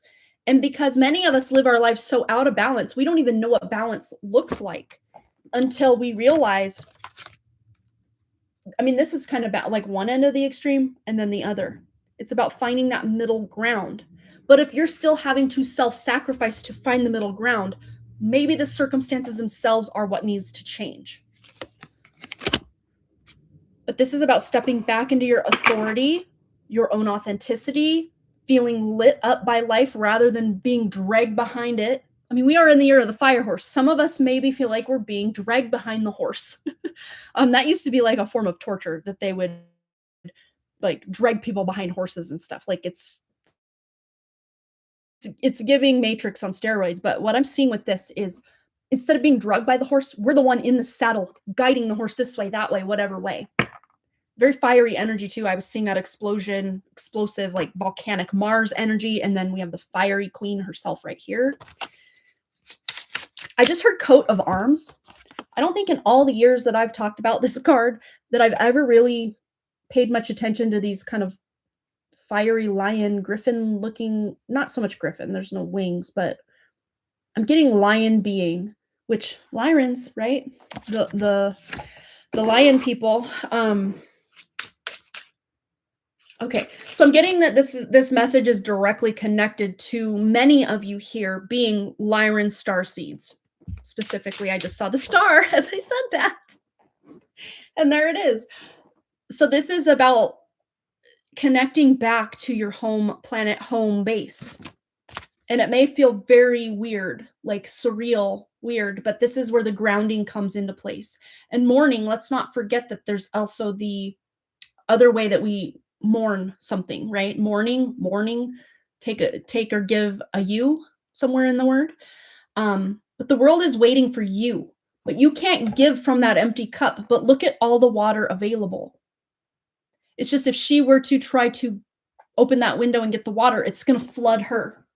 And that's not beneficial to anybody. So it's about finding your stable, solid ground, putting your oxygen mask on first before you try to Again, I'm seeing the lighthouse running out into the harbor trying to tell all the ships, hey, hey, hey, this way, this way, this way. This is about just being, grounding into who you are, your own self-development, your own self-care. And if other people have a problem with it, that's just going to have to be their problem right now. That's kind of a world theme. And I mean, let's just take the Iran situation. Everyone else in the world, probably most people in the world feel like, well, this is a global issue. It is my problem. No, they're trying to make it your problem. The people who are directly in line for something really negative to happen, quote unquote, it's their problem because they're in the line of, you know, whatever could potentially happen here. But that's not most of us. Not to say we can't have compassion and empathy for those people. We absolutely can. And, you know, it's just kind of our human way is to want to help or fix. It's 1221. We got the inverse. But they're inverting our empathy and our compassion into a loosh harvest, is what I'm seeing here. And then I just heard out of sight, out of mind. What's out of sight, out of mind? What we were just talking about with these news. Well, there's the Olympics. And that is like people proving themselves, best of the best. Some people tune in, other people don't. And we were talking about that fiery energy, and I'm now seeing like the Olympic torch that's lit and being passed. And correct me if I'm wrong, hasn't this Olympic torch been lit for a very long time? Like the flame never goes out? I heard pass the torch. Did we hear that earlier? Or is that from something else that I'm thinking of? Passing the torch. But this lets us know that we're at the very end of something. There's a breakthrough energy about to happen that's going to release the pressure valve. And now I see, instead of this big explosion or volcanic eruption going on, this is going to be more of a finding like an outsource for that pressure, like through, like at Yellowstone. There's all these little, what do you call them? There's like Old Faithful, and it kind of off gases or off lets a lot of that pressure. And just so everybody knows, like the Great Yellowstone super volcano, it's broken. It's not gonna, nothing's gonna happen with that. There's too many pressure valves that have been released that it's not ever gonna do, at least in our lifetime. I don't know beyond that, but it's not gonna do what they try to scare everybody into thinking it's ever gonna do. It's just not. Passing the torch. What does this mean? What is the energy, information, advice, wisdom, guidance behind passing the torch? Wish upon a star. Well, hello. Inner child vibes for sure. We have the number 39. We have the star card. Oh yeah, and then the 39 adds up to 12, adds up to 3. Creative solutions. She's putting her hands on her heart, but it's a star. And I don't know what this stuff is around her. I almost wanted to say like mermaid, but it's kind of also looking like reptilian type scales or fish scales, maybe. I don't know. It's kind of hard to tell what that is kind of enveloping her. But I'm not seeing it enveloping her as like, help, I'm trapped. It's more like a loving embrace. I just heard a loving embrace from another race besides human race. Pass the torch. Relay race. Lyran Starseed race. So we're not even talking about, you know, all the ways they want to try to divide us through race on this planet, but like literal extraterrestrial races. Oh, and race Olympics. Ooh. Jess has got a ping. Not she's got a P. She's got a ping. Syrian. Oh yes. Yes, right here. Absolutely Syrian. It was a water world. The cetacean, meaning your dolphins, your whales, all that, were originally seated on Sirius. Let's go to the shaman's dream. What else do we need to know? Those of us watching now and on the replay. I just heard, "Can You Take Me Higher?" Is that from Creed? That's a song by Creed. Okay, now where did that come from? I haven't heard Creed in a hot minute, but we're gonna Google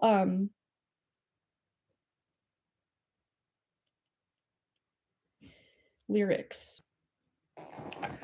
Okay.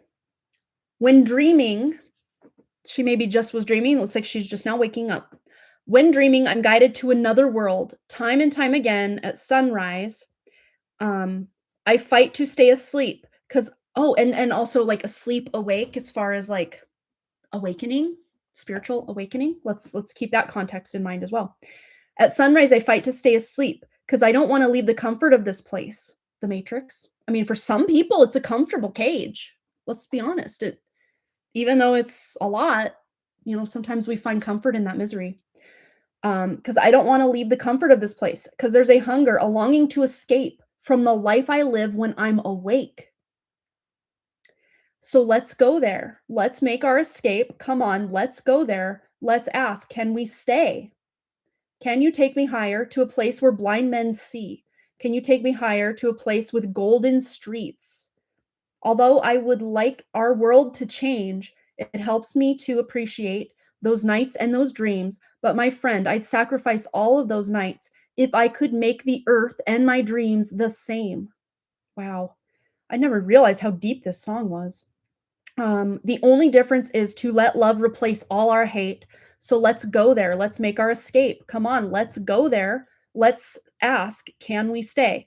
Can you take me higher to a place where blind men see? Can you take me higher to a place with golden streets? So let's go there. Yeah, let's go there. Come on, let's go there. Let's ask, can we stay? Up high, I feel like I'm alive for the very first time. Set up high, I'm strong enough to take these dreams and make them mine. Set up high, I'm strong enough to take these dreams and make them mine. Can you take me higher? And then it just repeats the chorus again. Yes, that really does. They're talking a lot about sleep and awake. We can take that astral wise. We can take that literal spiritually awake, spiritually asleep. Very Wizard of Oz coded. There's a lot of truth hidden in plain sight with the Wizard of Oz with the golden streets in this. And of course, all Dorothy wanted to do the whole time was to go back home, right? Yeah. But like, which home was she trying to go to? Her home in Kansas or like her spiritual home? I mean, there's so many layers to all of this that we could just be here all day thinking about it, talking about it. But let's just see what else we need to know specifically about why this song popped in. I have not heard that song in years. Bearing fruit. Okay, so us just even thinking a new dream or maybe an old dream with a new spin on it is going to bring us something new. I just heard new obstacles, new challenges, but easily overcome. And then we have another 3, the 12 here, adding up to a 3.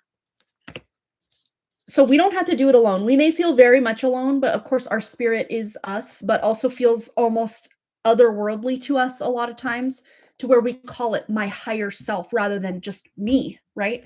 And most of us, when we say me, we're referring to our ego self because that's what we know as like the personality and, all the trauma. And, I would say it's part of our persona here, but it's not who we truly are, which almost feels like a death in itself, ego death. When we stop so much as identifying with that ego part of ourselves, it feels like we're losing a lot because it's all we've known. And it's been that like security, that stability, that, pacifier to get us through.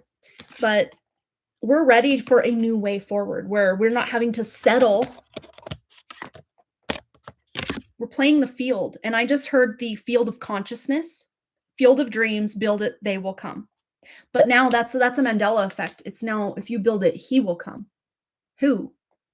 God? Like that's where my mind goes when someone's like, oh, he, like capital H.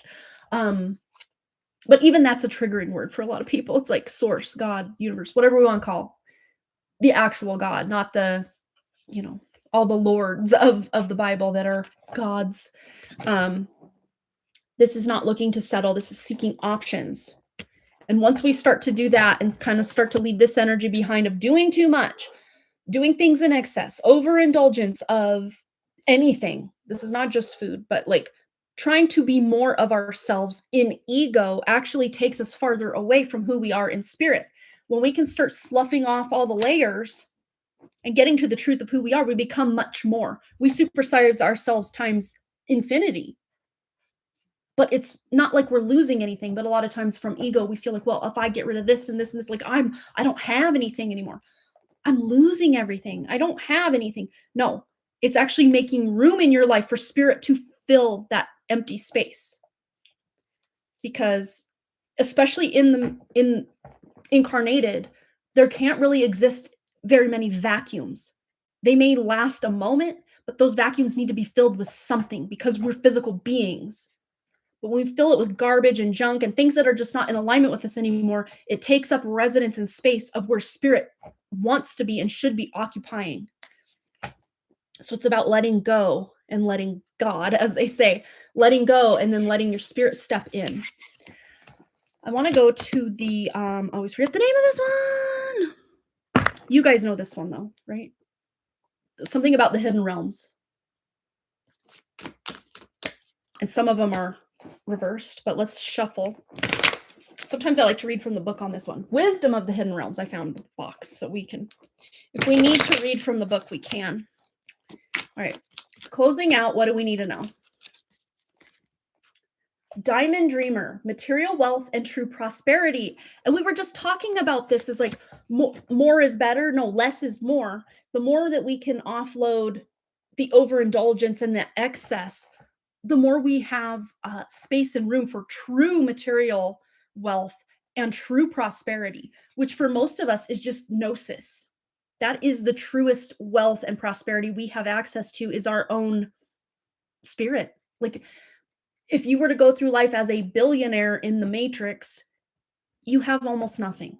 You have almost nothing if you don't have spirit, if you don't have your own spirit online and ready to rock. It means nothing. It's meaningless. Yeah, maybe your ego will have some really cool times with people and flaunting your wealth or whatever, but like true prosperity and true material wealth is when you are connected to spirit. And the Diamond Dreamer, we have the number 6 here. Boom. Let's read that. It did come up upright, so we're good there. So let's just find card 6, which is right here. Okay, so when the Diamond Dreamer arrives, he represents the successful manifestation of the unseen into the material. And a lot of times you can't put a true price on something that is unseen until it becomes material. And even then, I think we grossly over or underestimate something's value based on these corporate valuation structures that we have in place right now that just mean almost nothing.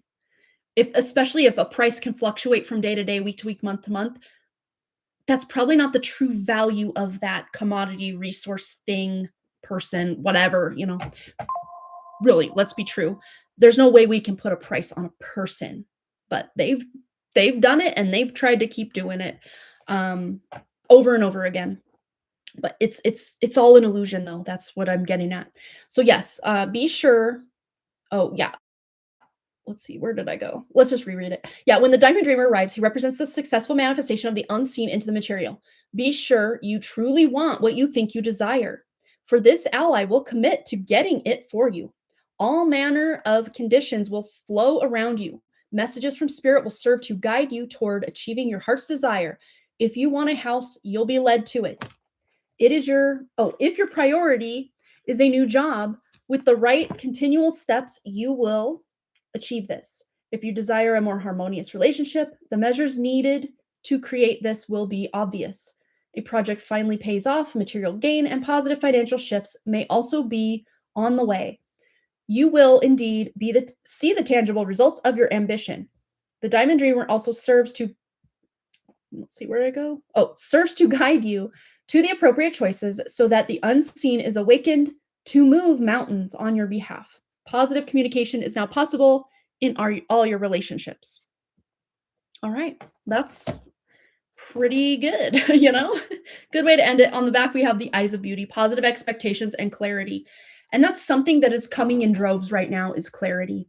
We have the 25, which adds up to a 7, spiritual clarity in alignment with spiritual path. Because us trying to shoehorn ourselves into these old systems that are literally unraveling and dying as we speak is only going to backfire on us. And then I just saw like a car backfiring, like that loud noise and then like the black smoke that comes out. That's what it's gonna feel like and be like a shock to the system when you hear that car backfire. It's about almost being in a spiritual surrender, not that fatalistic surrender where you're a victim and you don't care about your life anymore. We're not talking about that kind of surrender. We're talking about surrendering to your spirit because your spirit knows the way. You just need to remember, many of us, how to listen to that spirit and not let the ego and the fears and all the matrix hooks and traps and tricks and tripwires get in the way of what we know to be true from spirit. And that's probably, I'd say, awareness. This is something I say all the time, everywhere, is awareness is half the battle. And then ears wide open. So there may be a lot of clairaudient messages coming through, or well, there's that number 33 again. Just listening, whether you hear it as words or just a feeling. It can be kind of nebulous, the way that it shows up in your specific spiritual gifts versus mine versus Versha's versus whoever's, you know. Okay, where am I putting all these? Back in their proper places. That's where. I'm just glad we got her. I love her. She's probably one of, besides the Fool, my two favorite cards are the Queen of Wands and the Fool, if you guys haven't noticed. The Sun is great. The Star is great. Let's be honest. Yes, Wheel of Fortune can be pretty darn great too. I just love the Fool and I love the Queen of Wands. I just do. The Queen of Wands is everything I could ever hope to be. And the reason that I hope to be her someday is because that's who my spirit truly is. So I don't aspire to be like this celebrity or that person or whatever. I just aspire to be who I know I am in spirit. That's my aspiration in life. I think that's a good aspiration to have because we're not trying to be anything we're not. We're trying to get closer to be who we authentically and truly are, not just here trapped in this matrix system, but like as a natural result of leaving source as kind of our own individuation from source. It's a good aspiration to have. And we're not all going to be the Queen of Wands. That's just kind of the aspiration I have personally. The positive benefits of the Queen of Wands. There are negatives of the Queen of Wands too, let's be honest. But, oh good, I need a job. Yes. The brain, the heart, and the courage, the breath, yoga. Ooh wee, this message is speaking to me so much. I love it. Yeah, see, and it wasn't even a personal reading, but like we all got what we needed out of it, I think. And if you didn't, maybe that message wasn't for you, and that's okay too. Like we always think, well, what's in it for me, or what do I get? And like again, ego. But a lot of times when we step out of ego, we just realize, you know, where your attention goes, your energy flows. Where your awareness is, there's a message in it for you, even if it's not something you want to hear sometimes. Been there too. Been there too. All right, well, we do have a few donations. And I did kind of make a announcement earlier, and I'll make a more proper announcement as we maybe get closer to this. But at some point in the near future, sooner rather than later, I'm no longer going to be doing personal readings, private readings, all that stuff, because I know in my spirit, I need to move toward what we just did. That is where I can shine the best for the most people and not drain my life force doing it. In fact, it empowers me even more to read this way than what we were talking about earlier. And if you want to know what we were talking about earlier, you can go back. But at some point in the near future, I will re-announce and maybe even title the live stream as such so that everybody's aware. And yeah, it's not today though. So if you want to donate, feel free. That's totally fine. Okay. So, but these are going to be no longer happening sooner than later. Let's just put that out there. Okay. So Jessa is the first donation I have. And then we have Florence B. So I don't even think I need to make a list because we've got two. Okay. So Jessa, I don't know if you posted in PayPal. Open it up and see what we got going on.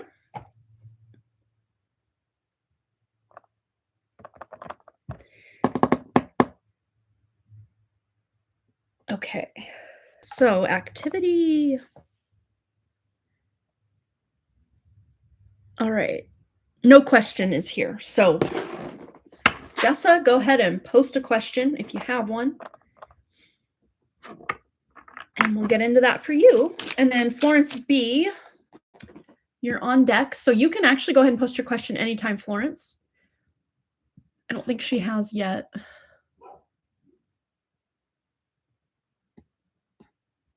I can't believe I forgot about Dusty's sleigh.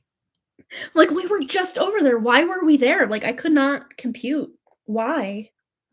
And that was literally a month and a day ago. That was on March 7th. That was not that long ago. And I already, not that I forgot about it, just like in the moment, I'm like, why were we in Butte again? Why? Like, just did not compute for some reason.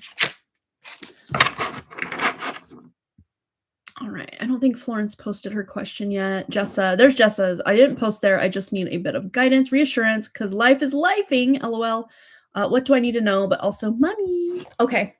Let's do it. Let's find out. We'll start our timer just so I can try to remain on track. That'll be the nice thing about just collectives. There's no timer needed. Like, I can just go and do what I need to do, and everybody will be happy, hopefully. As happy as one can be. All right, we're gonna go to the Wake Me Up Tarot. What the F is going on in Jessa's neck of the woods, energetically and physically and literally speaking? Guidance, reassurance, what's going on? I'm hearing a song. I'm hearing, that wasn't the song I was hearing, but this one kind of hijacked the feed, so to speak. I'm hearing, I think it's by Sublime. Lovin' is what I got. I said, remember that. Lovin'. Ooh, loving is what I got. Yeah, you got a lot of great connections, that's for sure. So it's almost like this message of gratitude coming up. Yeah, wake me up before you go. Funny, because I always think of that song when I was thinking of this, but that's not even the song I was thinking of. I think it's Sublime. Maybe look into that. Something about the bills I gotta pay. Da, da, da, da, da, da, da.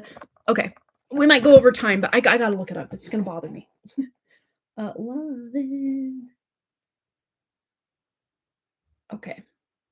It is by Sublime from 1996, so the year might be relevant.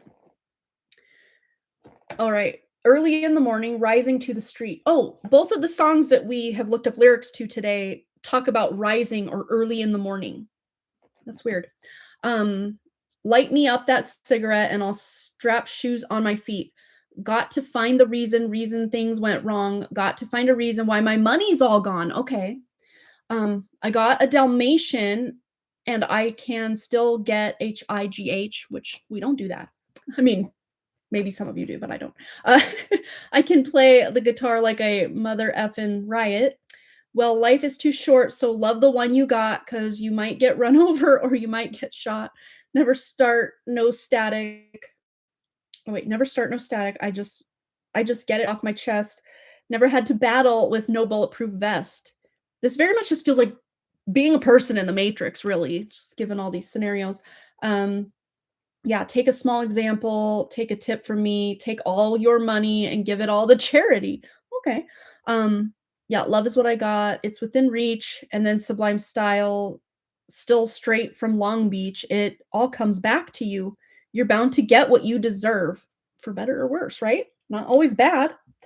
Try and test that. You're bound to get served. Love's what you got. Don't start a riot. You'll feel it when the dance gets hot. Lovin' is what I got. Yeah, and then it just repeats. Yeah, why I don't cry when my dog runs away. I don't get angry at the bills I have to pay. I don't get angry when my mom smokes pot, hits the bottle and goes right to the rock. Effing and fighting, it's all the same. Living with Louis dogs. Yeah, we're gonna restart that because I want to see what this is. It's the only way. So they're talking about money, they're talking about dogs, they're talking about a mom that's on substances. Yeah, we're not far off. So that's the C, but we're done, man. That's the very last of the lyrics there. We're not that far off. Something's not that far off. Something's bound to give. So let's see what this is.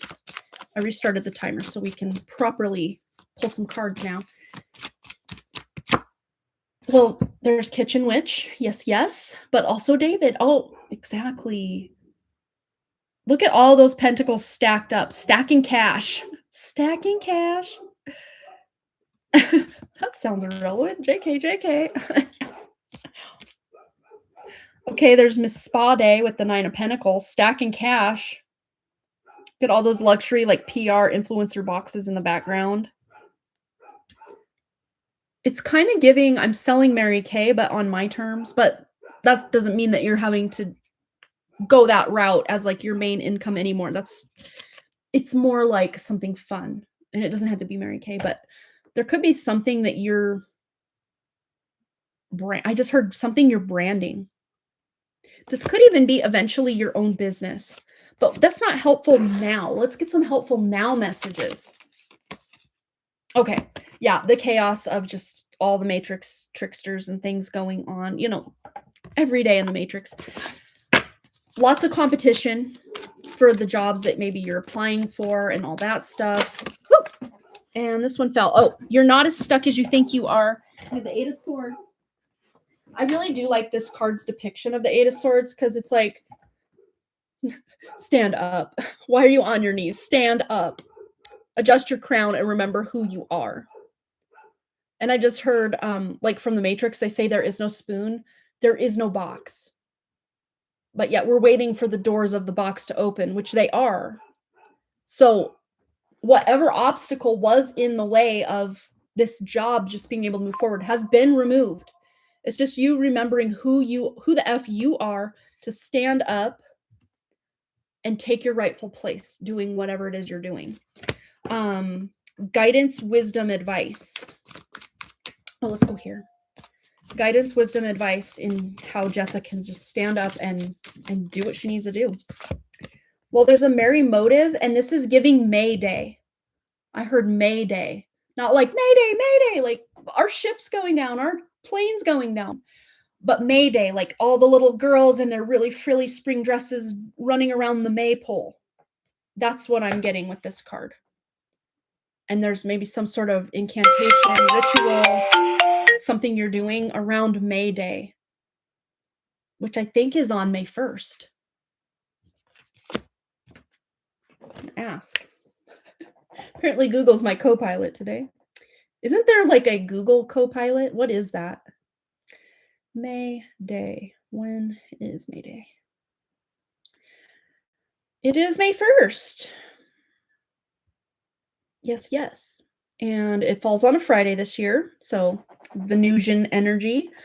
Involving maypoles, recognize International Workers' Day, a day for labor. Oh, workers, labor, money, job, right? All the things we were just talking about. Originated in the 19th century labor movement, specifically the demand for an 8-hour workday following the strike in 1886. Popular customs include dancing around the maypole, crowning a May Queen. Oh, I said stand up and adjust your crown, and you have the Queen of Pentacles. Okay, okay. And then giving flowers like the lily of the valley, which smells so good. So good. Oh, Gemini. Google's AI. Wasn't there something, maybe it wasn't Google Copilot. Maybe it was like a Microsoft or something. I don't know. One of them has something called Copilot. Again, I don't know if it's AI. I don't know if it's a program or an app. I don't know. I've heard the term. I don't know what it is. I don't get out much. But yeah, this is looking good. So, I mean, May Day is still, yeah, Beltane. It's still a minute away, but there's something shifting here, big time. And then we had 2 other donations come in after Florence, which were, I think, both Versha. Yes. Okay, so we're going to move into Florence's reading. So let's read her question.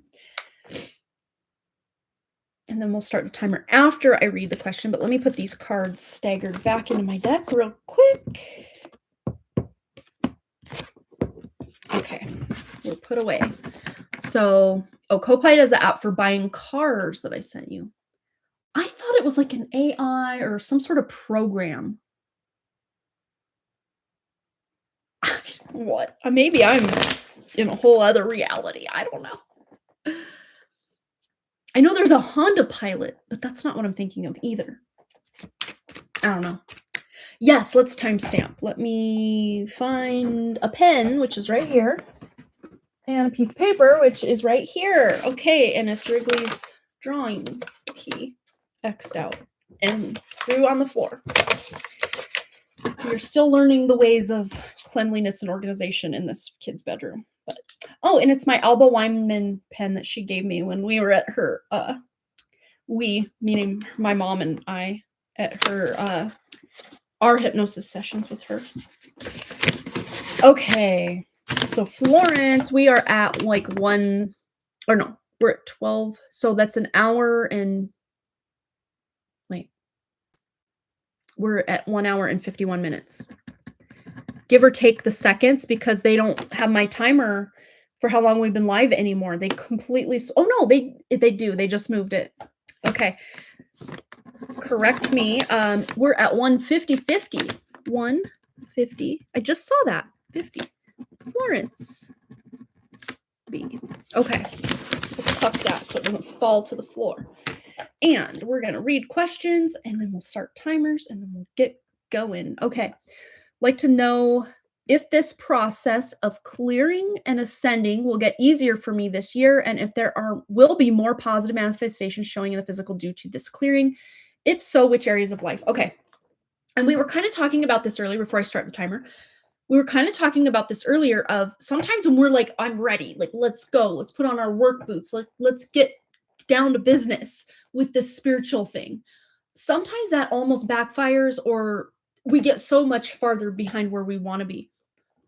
One thing I know about 2026, for those of us who are watching right now, because only certain people even realize that this frequency exists that can even find this live stream. I do not show up in any kind of search unless it's very specific people. And that's by design. That's not just Google algorithm. That's spiritual resonance. A lot of what I have to say is just want to a lot of people. Probably 95+% of the population couldn't stomach what I'm trying to say. So the fact that you're here, this already tells you there's no real, it's something like those who can't do teach is what I just heard. But what this is saying is, or what I'm trying to say, I got totally sidetracked by like weird conversation going on in my head that I'm not even privy to. What I'm trying to say is there's really no needing to hope for, wish for, pray for, force any kind of further awakening this year. It's happening all by design. Even if you are gung-ho in a work direction, or working, doing this thing, or trying to make this thing, making fetch a thing, as they say. No matter what it is we're trying to do, our spirits are coming even more online, because the energy, that underlying energy that we've been in for over 400 years now, is going to be unplugging soon. And we're already feeling the rumbling of the next chapter. It's not even the next chapter. It's like you're done with that book and you're going to the shelf to pick out a whole new book. Like, that's the level of, you think that you woke up before. This is taking it a quantum leap. So not just for Florence, but for anyone watching this. So I just wanted to preface Florence's reading by saying that, because it's just true. Whether you're hoping, wishing, praying for more spiritual progress or not, it's coming for you. And that doesn't have to be bad. It's very, very good, but it's not always easy to ride the waves of this awakening. In fact, it can a lot of times be the last thing we want to experience in that moment, but whoop, there it is. Okay, so I would like to know if this process of clearing and ascending will get easier for me this year. Will there be more positive manifestations showing in the physical due to this clearing? And if so, which areas of life? Okay, I'm already hearing a big yes, specifically around you being very intuitive, very in tune with nature, in tune with your own wants, wishes, needs, desires, needs at the top of the list, but also wants.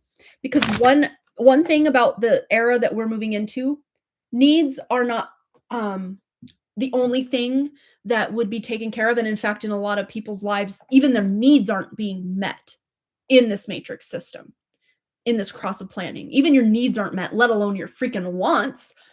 But what I'm seeing in this new era is your needs and wants are on equal footing, and they're both equally valid and equally attainable. Any kind of creative endeavor, or just feeling like, ooh, I want to wear that cute outfit that I got last summer and I'm going to pair it up with this cute little accessory. Like, even that kind of stuff is going to be more amplified in your life for this rest of 2026, Florence. Let's see. This process of clearing and ascending will get easier. I just heard it's going to get harder before it gets easier, but like, isn't that the thing for most of us? But there are certain plans that you currently have that feel like very solid plans for your future that you're going to be pivoting on like 180 degrees this year. And I'm hearing that's enough about that. And or like on Forrest Gump, he says, and that's all I got to say about that. Because if you were to know what this is, and I'm not even being shown what it is, so I couldn't even tell you if I wanted to. If you were to know what this is right now, you wouldn't keep going in the direction you need to. And it's not that this plan or idea or thought was put in your heart or your mind to then rip it away from you. No, it was put in your heart, in your mind, to get you to take those steps to then realize once you got there, I don't actually want to do this thing. But because I took the steps and got myself to the precipice of that next what if, now I can see so much more of the valley and realize there's so many more options available to me. If you missed our collective reading, this is very much resonance with that settling energy. Well, if I could just have $100 to pay my bill, when the universe is trying to give you $1 million and you're trying to settle over here for 100, that's the energy this is giving. So it's not like a dream you've always had is being ripped away from you. No, in fact, if this is some sort of like side ego side quest, this is what's maybe on paper, it looks like it's being ripped away from you, but it's being ripped away from you. I'm almost seeing it like the paper's in front of your eyes and the universe is pulling it away so you can actually see what's going on in front of you. It's really important. And I'm seeing this popping off around July for you. So leading up to now in July, just keep doing whatever you have planned. Don't drop the ball on that, so to speak. Just keep going in that direction, because once July happens, okay, I'm hearing this is a huge collective thing. So this isn't just straight up Florence. Almost everybody could treat Florence's question today as a personal reading. So we're really not missing anything with me pulling personal readings in the future. We're gaining, because we all need to know this stuff. Anyway, so there's an event happening in July, and now I'm hearing about the Grand Cross. So there's a great Grand Cross going on where in Vedic terms, Vedic degrees, we've got Pluto at 10 degrees of Capricorn. We've got Neptune at 10 degrees of Pisces. We've got Uranus at 10 degrees of Taurus, and we've got Jupiter at 10 degrees of Cancer. Now, for all of those outer planets, Pluto, what I want to say, Scorpio, Pluto, Neptune, and Uranus to all be at the exact degree, maybe different houses and signs, obviously, but all at 10 degrees, or in Western astrology, it'll be what, like 14 degrees, 13, 14 degrees of whatever Western sign, one sign up from what I just said. That is unheard of. That is unprecedented. And the fact that we have some other, like we have Mars, we have Saturn, we have Jupiter in play with this is life-changing worldwide energy. And that's what I just saw in my awareness when I said July for you. So it's going to be July for everybody, but this is what it's leading to, Florence, for you specifically, and probably the rest of you watching, because you're here and you're hearing this. There's a huge celebration. And this is not just, oh, let's go out and celebrate your birthday. Let's go out and celebrate your promotion. This is like something humanity has wanted for a long time. This feels like, for lack of a better word, an awakening for humanity at large, a loosening of the shackles that we've had. This is a huge payoff. And I'm looking at that middle cup. It's like, is it half full or is it half empty? And the way that we relate to like our thoughts on things are going to shift very drastically. Yeah. Oh, Sam's dad is in the hospital and we were visiting. Oh, well, I hope he feels better soon. Oh, I just got like a weird heart palpitation. Like it bounced like twice and then stuttered. Must be a message for you, Jessa. Yeah. So Florence, let's get, especially what areas of life this will look like for Florence. What areas of life? I heard what areas of life aren't being affected because the lies are being removed. A tall tale, that's someone lying, right? This is what's being removed are the lies we tell ourselves to feel complacent in certain situations, relationships, whatever. But just life in general. Something that we have been lied to on a mass scale for humanity, the truth will be revealed in July of this year. Potentially around or leading up to or right after that Grand Cross.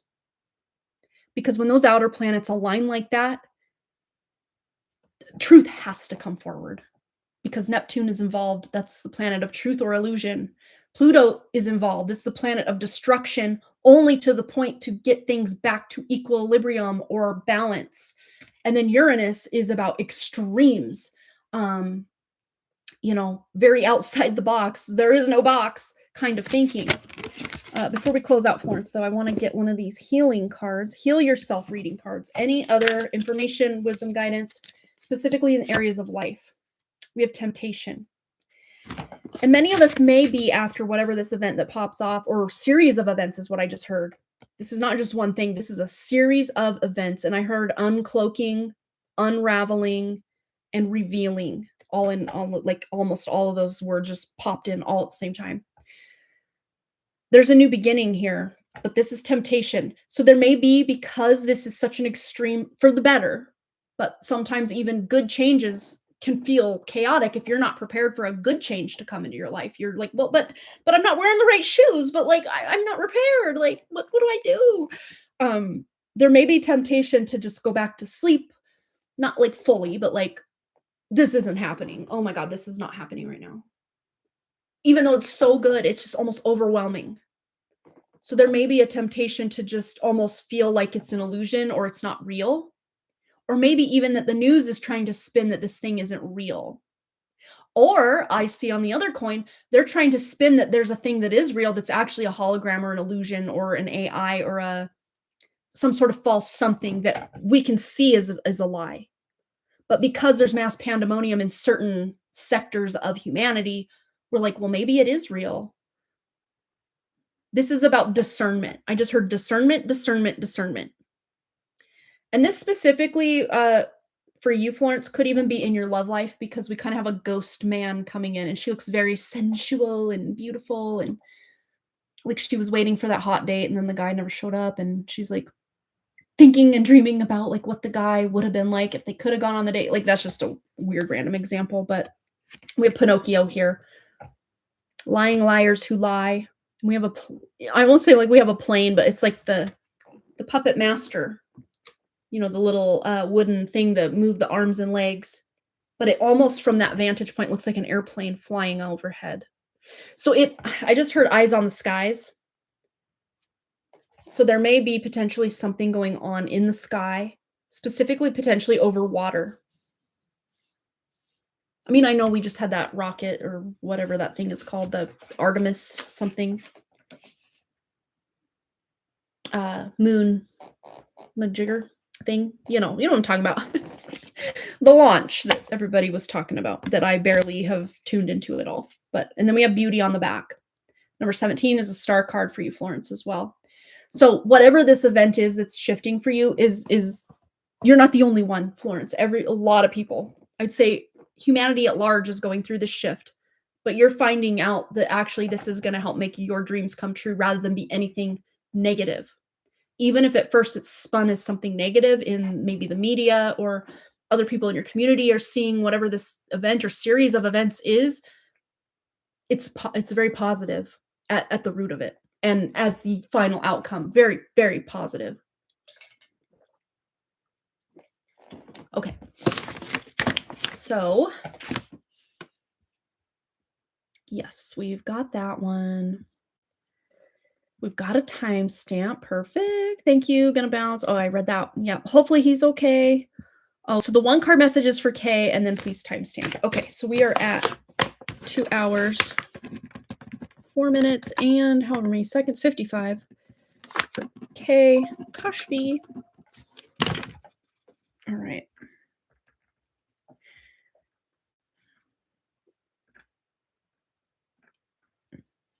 Okay, so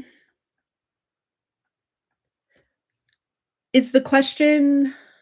Oh, you're so welcome, Florence, anytime. So is this question for Kashfi, this one that you texted, or does she have a different question? Because I think you've now donated for 3. Oh, what Kashfi needs to know right now about peers and friendships. Okay, so I got the question. We're good. We're good to go. So what she needs to know right now about peers and friendships. Let's go. What Kashfi needs to know about peers and friendships. Okay. Ooh, Miss Sovereignty herself. But look at, all eyes are on her. We have all these iPhones, like, but she looks very confident, very calm, cool, collected, like, yes. So you may be getting a lot of attention, and not like negative attention where people are, making fun of you or being rude. This is very much like, oh, I love your shirt, or oh, that was such a good, thing that you made, like in art class, or it's complimentary. This is complimentary energy here. Or even the fact that some of these kids are kind of waking up a little bit and realizing, wow, Kashfi's actually really cool. Like, why was I not even looking her direction before now? Yeah, about the small group, kind of what she has. Oh, I sent for 2 full reads, as there is just one full question, kind of, but it's in depth. Oh, gotcha. Okay. And then we have Page of Swords, so there's going to be a lot more like talk. This can kind of lean toward gossip, but with this card coming out, I'm seeing it like good gossip. Like, did you guys see how cool Kashfi's thing she made was? Or, oh my gosh, I can't believe that. It was so cool what she did or what she said, or something like that. And this could even be just kids maybe you've never really talked to or had much to do with, really, that are just starting to randomly talk to you. Again, positively. This is positively. And I do see this going through kind of the end of the year and then into the next school year when you're at this next school, this new school. Yeah. It's like the new school is going to be much better, but it doesn't mean that the rest of this school year is going to be bad in any way. In fact, it feels like feels like a little better, a little better, a little better. Yeah, so I am getting that from her principal. She got the Principal Pal Award too. Oh, that's so neat.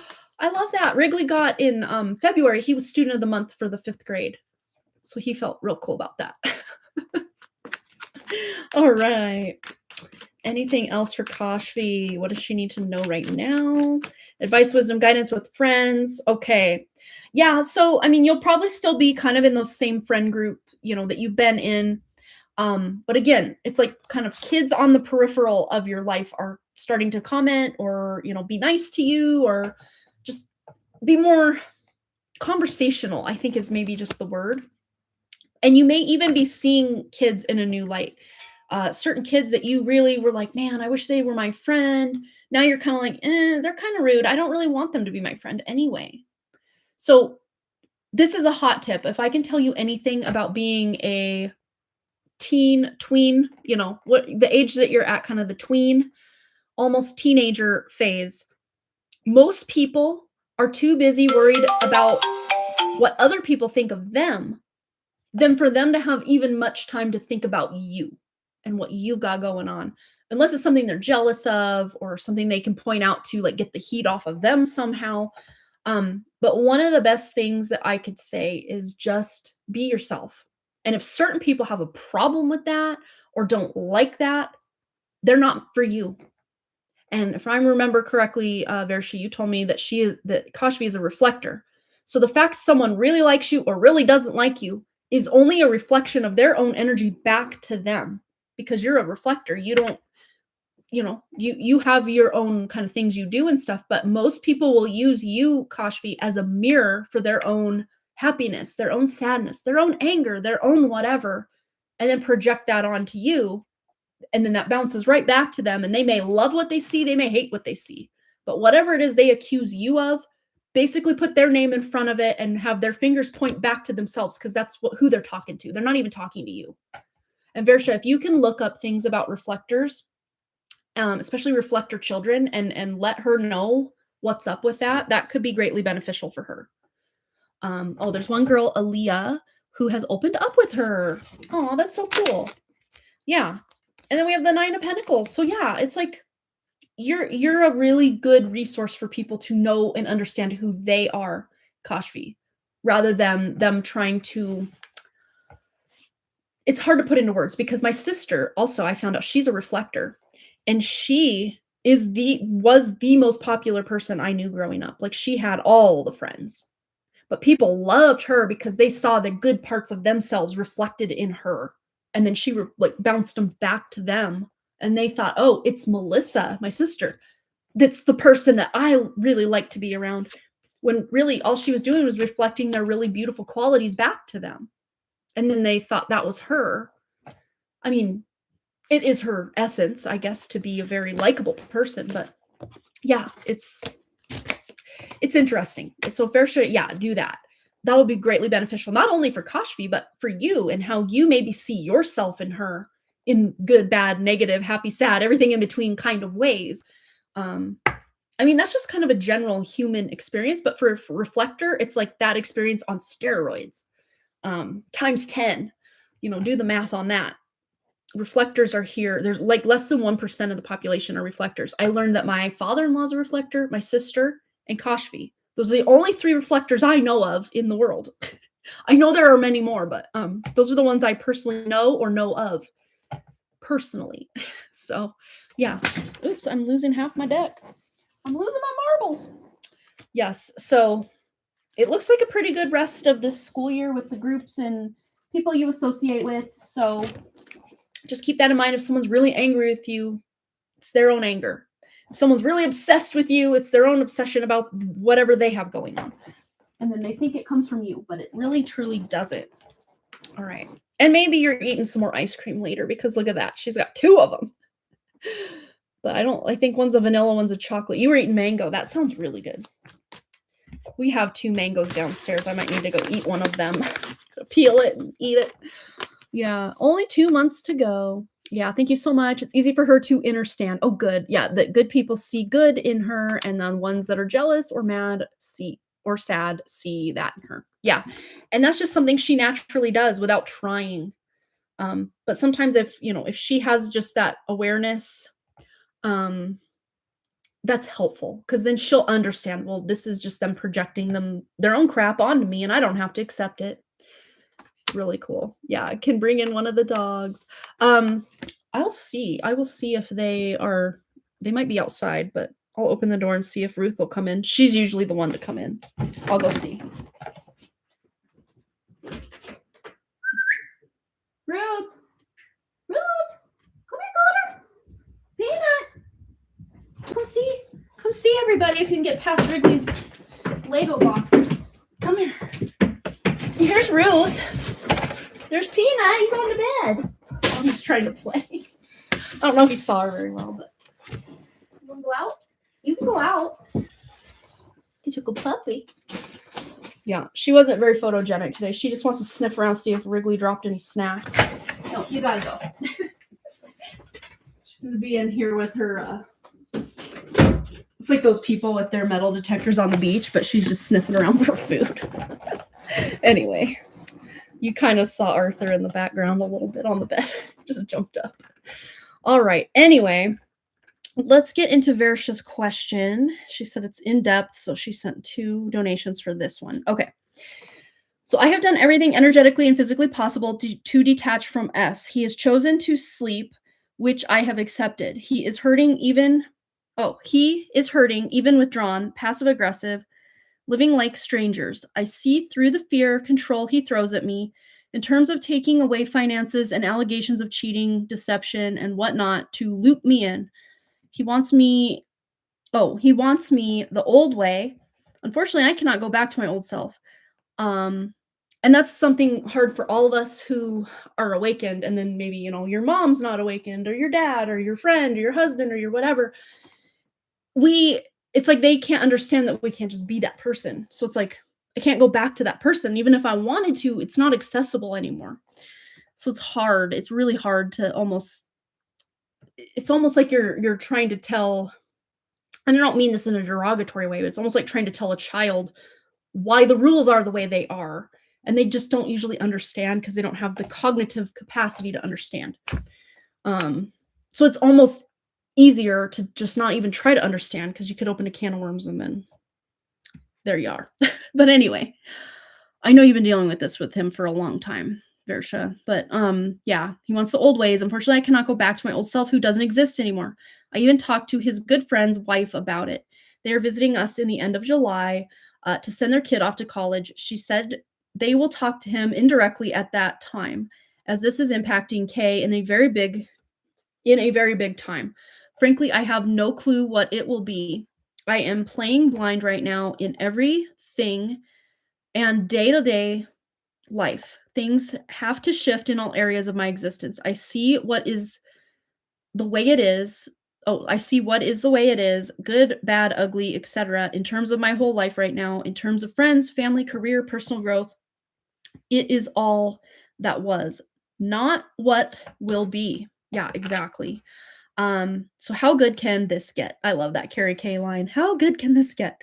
I understand this is not a question, but what I am experiencing.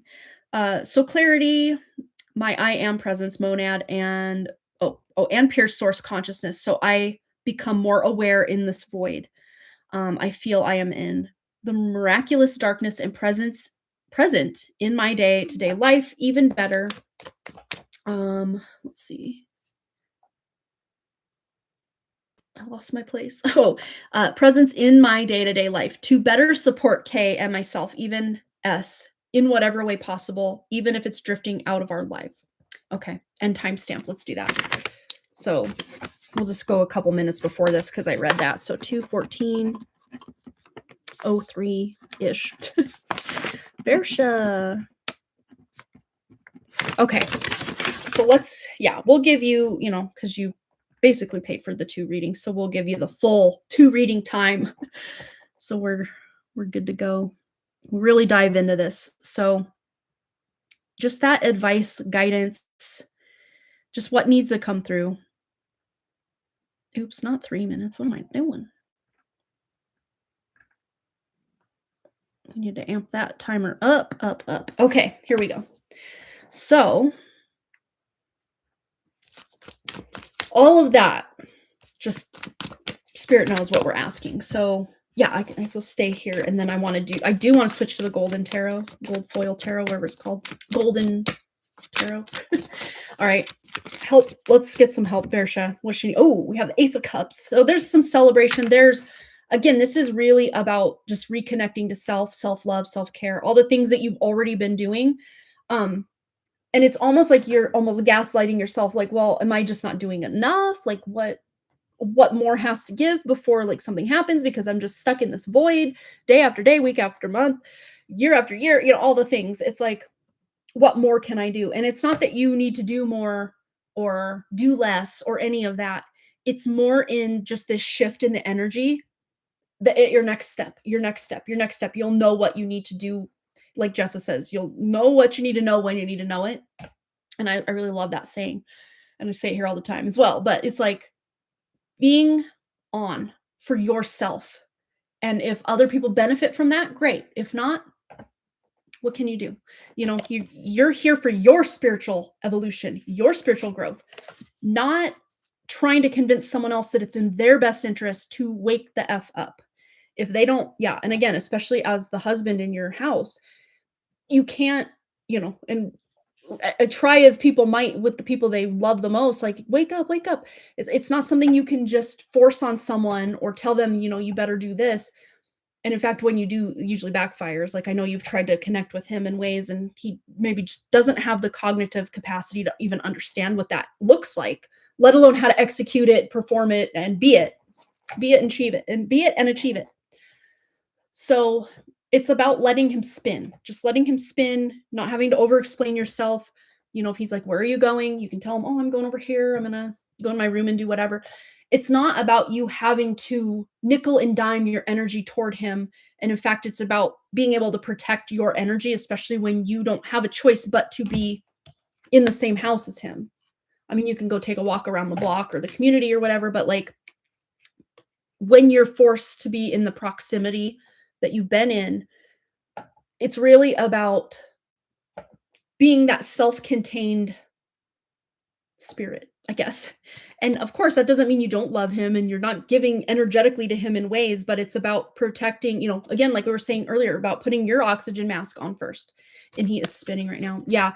And a lot of people are spinning right now that don't really understand what's going on because they have also felt the floor shift beneath them, whether they're, you know, an NPC or someone who's still asleep that will have potential to wake up. It's kind of like right now they're kind of all operating in that same energetic soup of, and I would say the people that actually have the potential to wake up probably have more intuitive knowing that, yeah, something's weird, something's off, something's changing here, but I don't know what it is. Or if they do know what it is because they watched a Carrie K video or watched this live stream somehow, that's by design that they even know that this is a thing, that this exists or whatever. We're going to go to the Magical Spirit Oracle. Guidance, wisdom, advice, just any knowing for Versha in dealing with S and just being a person. It's not even, I don't even want to frame this like, how do I deal with him? This is about you. At this point, this is fully about you. Yep, exactly. I'm done with that. That's what I told his friend's wife too. Yeah. He is being forced to see within right now, like judgment, awakening thing, but not sure. He will look into it that way. I know he barely has spirit in him, so he definitely needs that too. Yeah. But as long as there's still a spark left in there, there's still a chance. We have the Alchemist here. I love that. Oh, I don't break that easy. Not anymore. Instead, I use things as fuel. So again, kind of having to be in his energy. And there's another 39. We've gotten a lot of numbers today that add up to 12, that add up to 3 throughout a couple different readings in our main reading earlier. So that number is very important right now for a lot of people. Yeah, empowerment, pain, and sorceress. And the empowerment part of this is very much the Emperor energy. So I'm almost also now seeing this in a new light. This is your energy, not just him like trying to tell you what you can and can't do, or you should do this, you should do that. Why aren't you the same version of yourself you used to be? You changed. What's wrong with you? That's not even about that anymore. This is about you taking your power back and empowering yourself. And I know that I've said this before with this specific Emperor card, but that safe in the background always reminds me of the number 10. I know I've said it, pointed out a few times, but the number 10 and then the 39 are going to be important numbers. So you might be seeing that on the clock or wherever, but this is about you taking your power back. And when that negativity, because we were talking about, you know, kind of creating that energetic bubble for yourself, but you can allow, this is something you can set up with your intention, Versha, and I'm sure you can figure your way to do it because you're very skilled at finding ways to transmute and alchemize the energy of, even if he is directing negativity towards you, as long as he's not trying to siphon your energy away, but instead he's directing that energy towards you, you can just set this kind of automatic script in your energy field that any energy directed at you, positive, negative, neutral, any energy directed at you gets transmuted into something usable for you, whatever that looks like. And he may start to, when you do that, and he's, you know, you're not really even understanding what's happening because you're in your bubble, he starts yawning, or he's like, I'm going to go to bed. And it's like 2 hours before he normally goes to bed, something like that. That'll be your indication that your script is running and it's working very well. It's like, instead of you being depleted because you're having to manage his emotions and his awakening and his this and his that, instead, whatever energy is directed at you, you're alchemizing it and transmuting it into something usable for your spiritual path. What else do we need to know for Versha? Ooh, we had a lot. So I put that back. It came right back out, top of the stack. So this is very beneficial, very important. You don't need it all figured out with the number 20, the gifted guide, stars, chaos, and opportunity. So you don't even need to know what all's going on in his neck of the woods, what he's doing energetically, or anything about him, or even your path forward just for you. You don't have to have it all figured out. But just you setting certain parameters, and of course, your spirit coming more online, you're going to just know I need to move this way. I need to go this direction. I need to pull back my energy here or put more of my energy there, whatever the case may be. You'll just know. And you know, I mean, you've been on this journey for a hot minute now. You'll know. And then there's the growing pains, the healing, the patience, the unconscious, the number 19.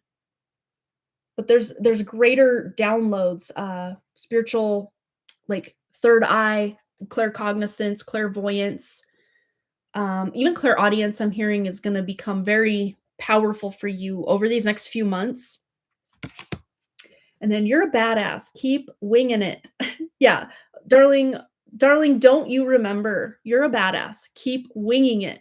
And winging it is something you do just on the spot, on the fly. You didn't have a prior plan. You didn't try to figure something out. You just respond to the moment rather than reacting. This is responding. Winging it, meaning in the moment, it's almost like, again, we were talking about earlier about like just bypassing the mental gymnastics that we do to try to figure stuff out that is kind of starting to go away for a lot of us. We're getting glimpses of what it's like to live without having to do that, which is so exhausting. But yeah, this is about blessings, flow, and magical energy. So the more you can just kind of be in the now moment, which is where our power lies anyway, you're going to be able to wing it. You don't even need to make all these plans. I mean, and again, think of it this way. The cross of planning is the energy being unplugged, it's not called anything else. And then the underlying, those are the locks that we've been operating under. And the keys are the cross of Maya, which is the illusion, waking up to the illusion.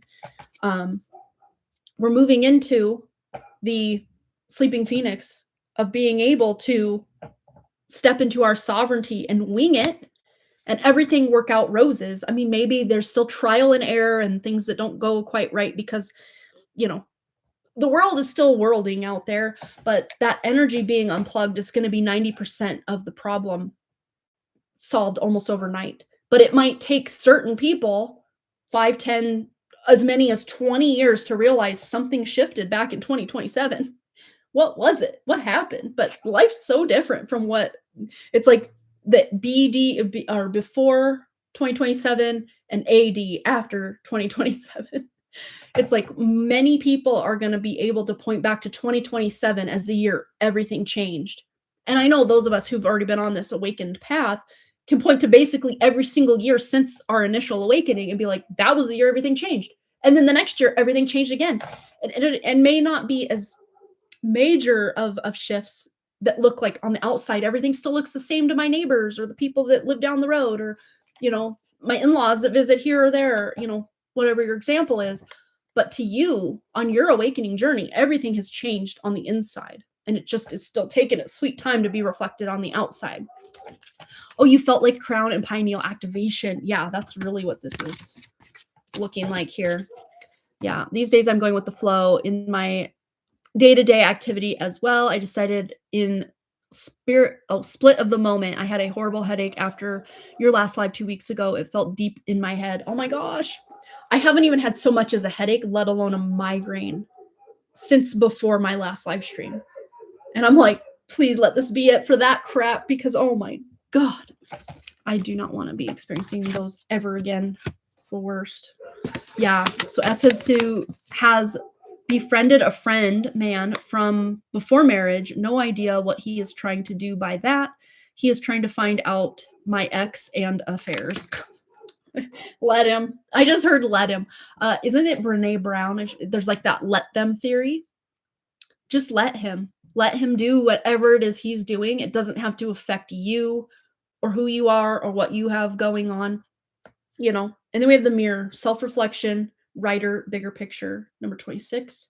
And it says on the thing, did you forget all you had to get through to be you? Wow. And look at all that wisdom just pouring out of that book. Did you forget all you had to go through to be you? Yeah, as if 17 years of our marriage is not even relevant. And that's the thing is like a lot of people are so just in general are so hooked on the past. And it's like those of us that are on this journey, it's like that's it's great to be able to tap into that as a resource to like compare and contrast things, but the real usable information cannot be found in the past anymore. Like it's almost irrelevant at this point. Again, to use as a like a pulling a dictionary off a shelf real quick to be like, oh yeah, okay, this happened, and then this year, okay, this happened, but it is not dictating our lives anymore. And for at least 400 plus years, the past literally ran the show for all of us. And now that's shifting majorly. And a lot of people who haven't got the memo yet are almost doubling down on using the past against you. Or, well, in the past you said this or you did that. And it's like, well, I'm not that person anymore. So it makes it difficult to even be able to relate to people who are stuck in that energy. So I can see why it's really difficult for you to even have a conversation with him when all he wants to do is blame and try to find out all these past skeletons in your closet don't even really exist, but he's inventing them. So there they are. Because energetically, that's what it feels like he's doing, is like getting a hook into your energy. And even though he knows these things about, you know, having certain affairs or ex-boyfriends or whatever aren't probably even true, it's like he's wanting to stir up any kind of drama just to get a reaction out of you so he can grab that energy.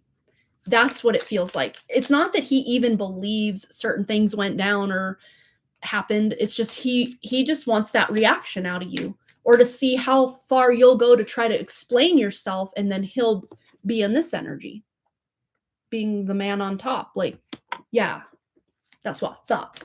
Told you. It's like, no, I'm not. Here you are. Here's S. He's playing checkers, and you're like playing 5D chess, like on the upside down of the board. Like, he doesn't even know what game he's playing right now. Not that you're playing a game, but like, you're so beyond any type of game playing that it just almost feels foreign to you. That's what's coming up here. But as far as I do want to get that golden tarot. We had our timer go off, but I do want to wrap this up. As far as your best path forward, I see like you've already done a lot of detaching where he's concerned. And that's something that a lot of people like, oh, you're detached, so you're cold, you're whatever. That's not what it is. It's that you come to this resonance in your spirit to where you realize all of this is an illusion.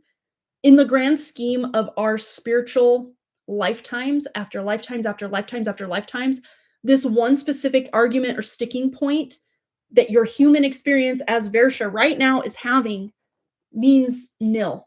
In the grand scheme of your spiritual evolution, your spiritual journey, it means almost zero, if not below zero. It means nothing. And that's, you can still love someone, you can still care, but you're not allowing that care or that love to be manipulated by their actions. You're standing firm in your power. And to them, because you're not playing the game back of the deck, they feel like you're lying or cheating or stealing from them from something that they were just benefiting from in the past, when you would defend yourself or you would try to over-explain something for the 20th time and they still don't get it. Like, you're over-explaining yourself and you're just instead deciding, you know what? Silence might just be more golden and more loving. That's a more loving way to approach someone like S. Because even if you over-explain this till you're blue in the face, he's gonna, instead of hearing you on a spiritual level, he's just sitting here taking notes for, oh, she said that about this. Okay, I'm gonna use that against her on Tuesday. Okay, that thing she said about 4 hours ago, I know I used that against her 2 months ago, but I think in July, yep, we're gonna bring that one back. Like, he's just taking notes. You're only kind of shooting yourself in the foot is what it feels like, energetically speaking. So the loving thing that you can do for him and you is just let him choose to not wake up, because that's very clearly what he's chose to do. And you even trying to, you know, keep your foot in the door so it doesn't completely close on his awakening is only hurting you at this point rather than helping him in any real way. Yeah, I love him as a being. I even feel sad and sorry to see his inner child. Oh, wait. I gotta go back up. I missed a couple. Yeah, he's blaming all of my existence for his current horrible blah feeling. I feel as if he had a liking for ladies but couldn't speak up, and is offended of how could she when I was not allowed being a man. Oh my gosh. Yeah. I love him as a being. I even feel sad and sorry for him seeing his inner child stuck, but I am not responsible for his journey or choices. Yeah, and that's the thing is like the most loving thing you can do for someone when the only thing you want is for them to wake up is to just literally step back and focusing on deeper layers of your awakening, because you will be that living phoenix example of what's possible if you go within instead of projecting blame to everyone else and everything else outside like he does, because that's what S does most of the time. I don't think I've ever heard an instance where you said he did take responsibility for something he said or did. Yeah, I'm done explaining it. Exactly. Silence.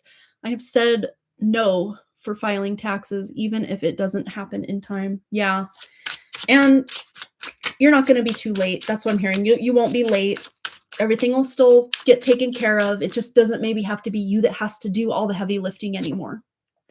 And that will cut down on your feelings of anxiety significantly. But it might be confusing to you because, ways that you've operated in the past that he would like lash out at, like, oh, you're just ignoring me now, are you? Maybe he won't even realize you're in the house, like energetically speaking, like it won't even occur to him like, hey, let me push her buttons, because you're so in the zone, so in your vibe that it doesn't even occur to him to poke at you, because it's like for that moment you don't even exist to him. But then the second you pass him in the kitchen, he's like, oh yeah, she's here. Like that's what I'm getting, is almost like you're doing both of you a great service by just pulling that energy back and just being in silence. I mean, if he literally comes to you and says, hey, what are you doing for Kashfi's whatever, I mean, you're obviously, you can answer that, but you don't have to go above and beyond to like nurse his emotions, or you see him pouting in the kitchen while you're making dinner or something. You don't have to be like, are you okay, what's wrong? Like you're not his mother.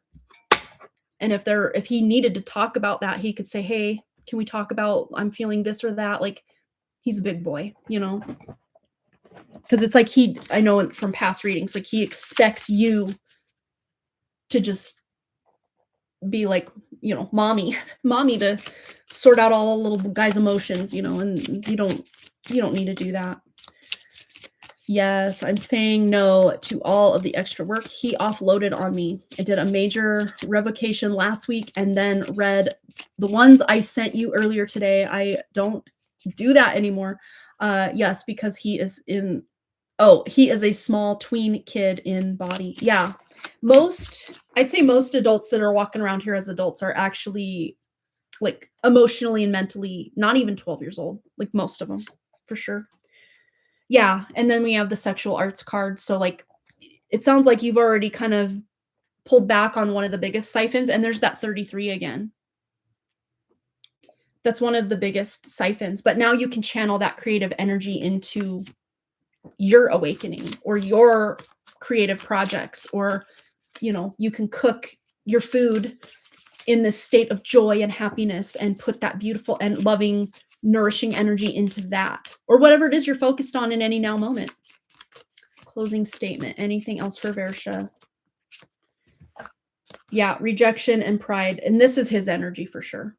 That's what will kick up as a result of you doing what you're doing, just by, I mean, it's like you're both forced to be in this house in proximity, but you can't control how he responds to your energy. Only thing you can control is how you respond to his. But we have the number 7 and the number 13. I'm going to get a clarifier or just kind of a wrap-up card on this energy for him and why this is popping up for you to be aware of. Why is this being the last few cards for Versha to be aware of S's energy? Because that's just his playbook. That's his MO. It's the loop he's on. Is he's just going to keep trying to find a way in, whether it's accusing you of cheating or accusing you of, not doing all the things you used to do for his needs and his wants and his whatever. It's the same playbook. You have literally thrown away that playbook and you're on a whole other book like we were talking about earlier, and he's still on page 4 of the same old playbook. And it just, again, you're playing 2 different games, not that you're playing games. He's playing checkers and you're on the bottom of the upside down of the chessboard playing like 5D chess. But that tradition will crumble. You won't have to put up with this forever. Because especially when they unplug that cross of planning, any relationship that is not in spiritual alignment has to go. Whether it's with a husband, whether it's with a wife, whether it's with a dog or the neighbor, or it doesn't mean that the relationship itself has to go, but the dynamic has to change. But for some people, and I do see this potentially for you, Versha, that there will be a way where you're supported, you're guided, you're protected, that you don't even need to lean on him for that anymore, even though you do now. Something major is shifting to where you will have more autonomy, more of your own sovereignty, more of your own power online, that you'll be taking care of yourself. You won't need, I mean, you're already taking very good care of yourself. It's just in name only that he's the provider or taking care of you. You've already been doing it the whole time. It's just financially speaking, I guess that's where his part came in for you. But that's going away. Eventually, you'll be the one making that choice. It's not like he's thrusting that choice upon you and then you have to deal with the fallout of that. That's you making that choice at some future moment. Because just think of this, Versha. If you had all of your bills paid, needs met as far as finances and being able to purchase things, would you even choose to be in that relationship? And if the answer is no, and this isn't just for Versha, this is for worldwide, these bargain relationships where, you know, you do this for me, I do this for you, that's what's ending in this cross of the sleeping phoenix. Yeah, because choices, if we had sovereign choice in the cross of planning, most of us wouldn't have chosen what we chose, but a lot of it was soul contracts for reasons, you know? Yeah, even citizenship and visa status. Yeah, and I really see a lot of that changing and shifting because all of this just noise of the matrix and trying to control people through where you can and can't live, who you can and can't be with, anyone outside of you having control of that for you is dying in ways we can't even fathom right now. I don't know what that looks like because I've never lived that life specifically in this incarnation. And in my past life that I just had, told you guys all about, I didn't have access to that level of sovereignty that many of us will have access to in just 10 months from now, you know? And it may be scary having that level of sovereignty that we don't know because it's new, it's foreign almost, that we don't know what that feels or looks like. But I see in time and eventually you will be on your own trajectory. But, you know, in the meantime, this is what you're kind of working with. So I hope that resonated. I hope that helped. Yeah, how good can this get? And this is just maybe for you specifically, the dark before the dawn, you know? Usually they say it's darkest before the dawn. Yeah. Yeah, even citizenship. Oh, I read that part. Yeah. And finances. Nope. Yep. All right. Well, oh wait, this was the first time Kay was not impacted in any way in the dream. No. Oh, or interest. It was an activity being done, but no impact on my creative life force energy. Wow. Yeah. So there's already some big shifts going with all of that. All right. We did get a donation from Brianna. Let me just make sure I didn't have any between Versha and Brianna. No, we're good. Okay. So general messages from Spirit. And why not? I already have 3 timestamps. Let's timestamp for Brianna, 2:43:48. No, you're just fine. 2:43:48 for Brianna. All right. So let's read our question here. So yes, general message from Spirit. What do I need to hear? Let's find out for Brianna. Message from Spirit, what Brianna needs to hear.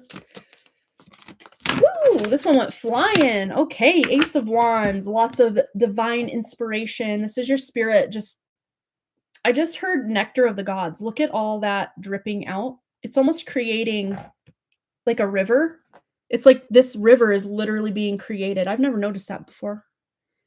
And then we have the spiral, which is almost like the caduceus of the medical staff or the healing, because they, of course, stole that meaning from something. I don't know if it was Hermetic stuff or what, but I remember from years ago, but they stole the caduceus and the snake and the staff. They stole that symbolism, but it's like you're reclaiming like true chills. You're reclaiming like a true healing here. Not only in what you do, but what you say and how you say it, and potentially in something you're writing, whether this is blog posts or something for your business, or if you're literally writing a how-to self-help type of book or even a fiction. This feels more like a self-help arena, if I'm being honest. But not to say, though, if you had a creative idea that you couldn't write a book or create a manuscript or something about that, you definitely could. But this definitely feels more service to humanity oriented through literally telling the secrets of, esoteric or hidden information that you're spilling secrets on to give people that nectar of the gods, so to speak. And it could even just be speaking. It doesn't literally have to be writing. It's some form of communication. It could even be with the way you move your body with yoga. That's a form of communication, if you think of it. I have chills again. So something about the hard work you're investing is going to pay huge in this new energy. Because Brianna, I mean, you're kind of the one running, the front runner here. You have the incarnation cross of the sleeping phoenix. This is what you're leaving behind.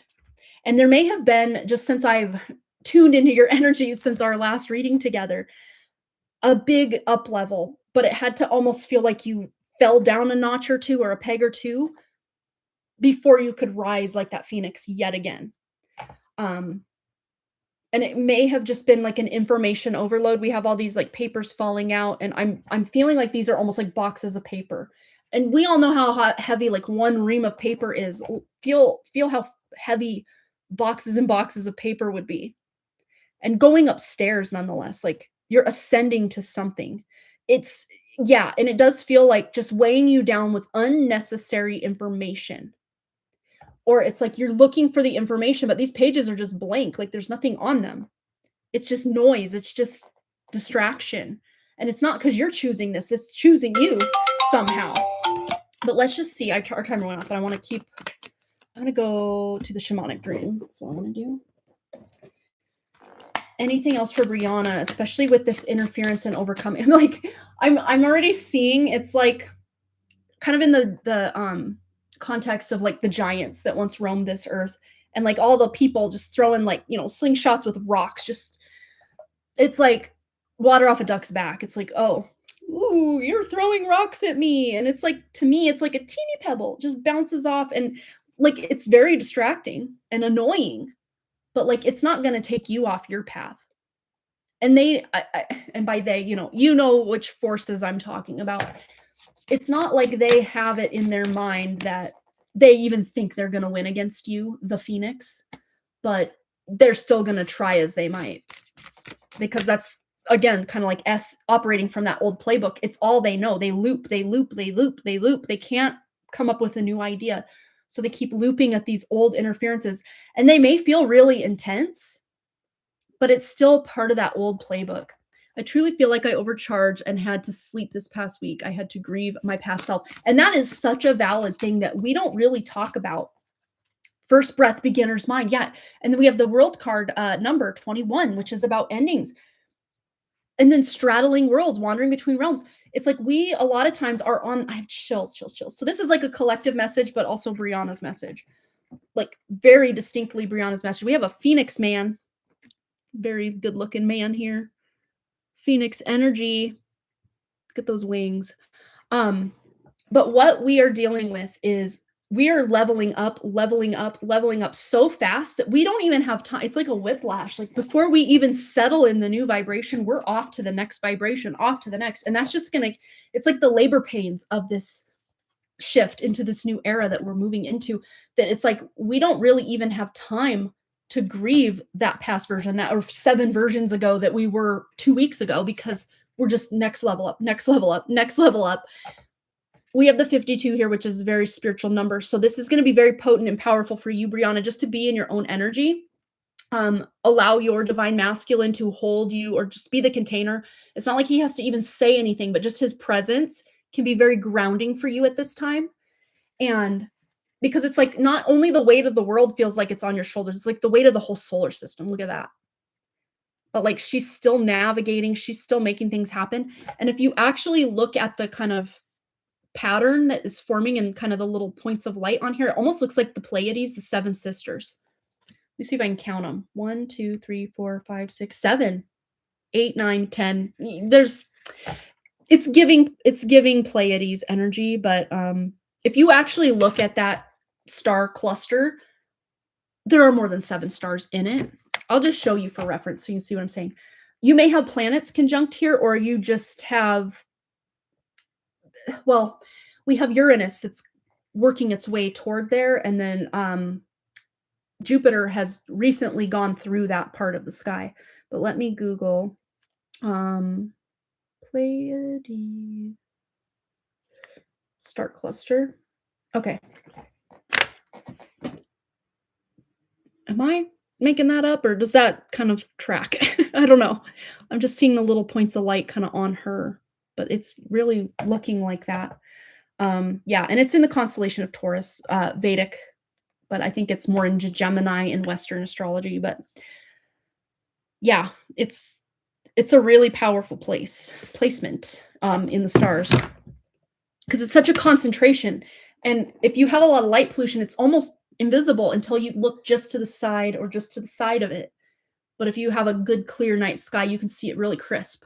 But it's almost, anytime I usually see it, it's in my backyard or driving from like years ago when I'd go out to my in-laws all the time, like on Sunday, I'd see it out my window when we're coming back home, and you almost have to look just to the side of it to see it. But just because we can't see it all the time doesn't mean it's there, is what I'm hearing. I want to get one of these healing cards before we close out. Yeah, it's important for you to allow yourself to grieve those past versions of yourself. And as I pick this up, we have the inner child card with the number 16. Yes, we have so much inner child integration that's going on right now. Me personally, that's the journey I've been on pretty much since February. And then I shuffled a bunch and it's on the back of the deck again. So a lot going on with that inner child integration, inner child healing, or peeling off the trauma and recovering the pure source of that inner child. And then integrating it into what we will continue to move forward, because it is so much a integral part of who we are. But there's some patience as this interference kicks off.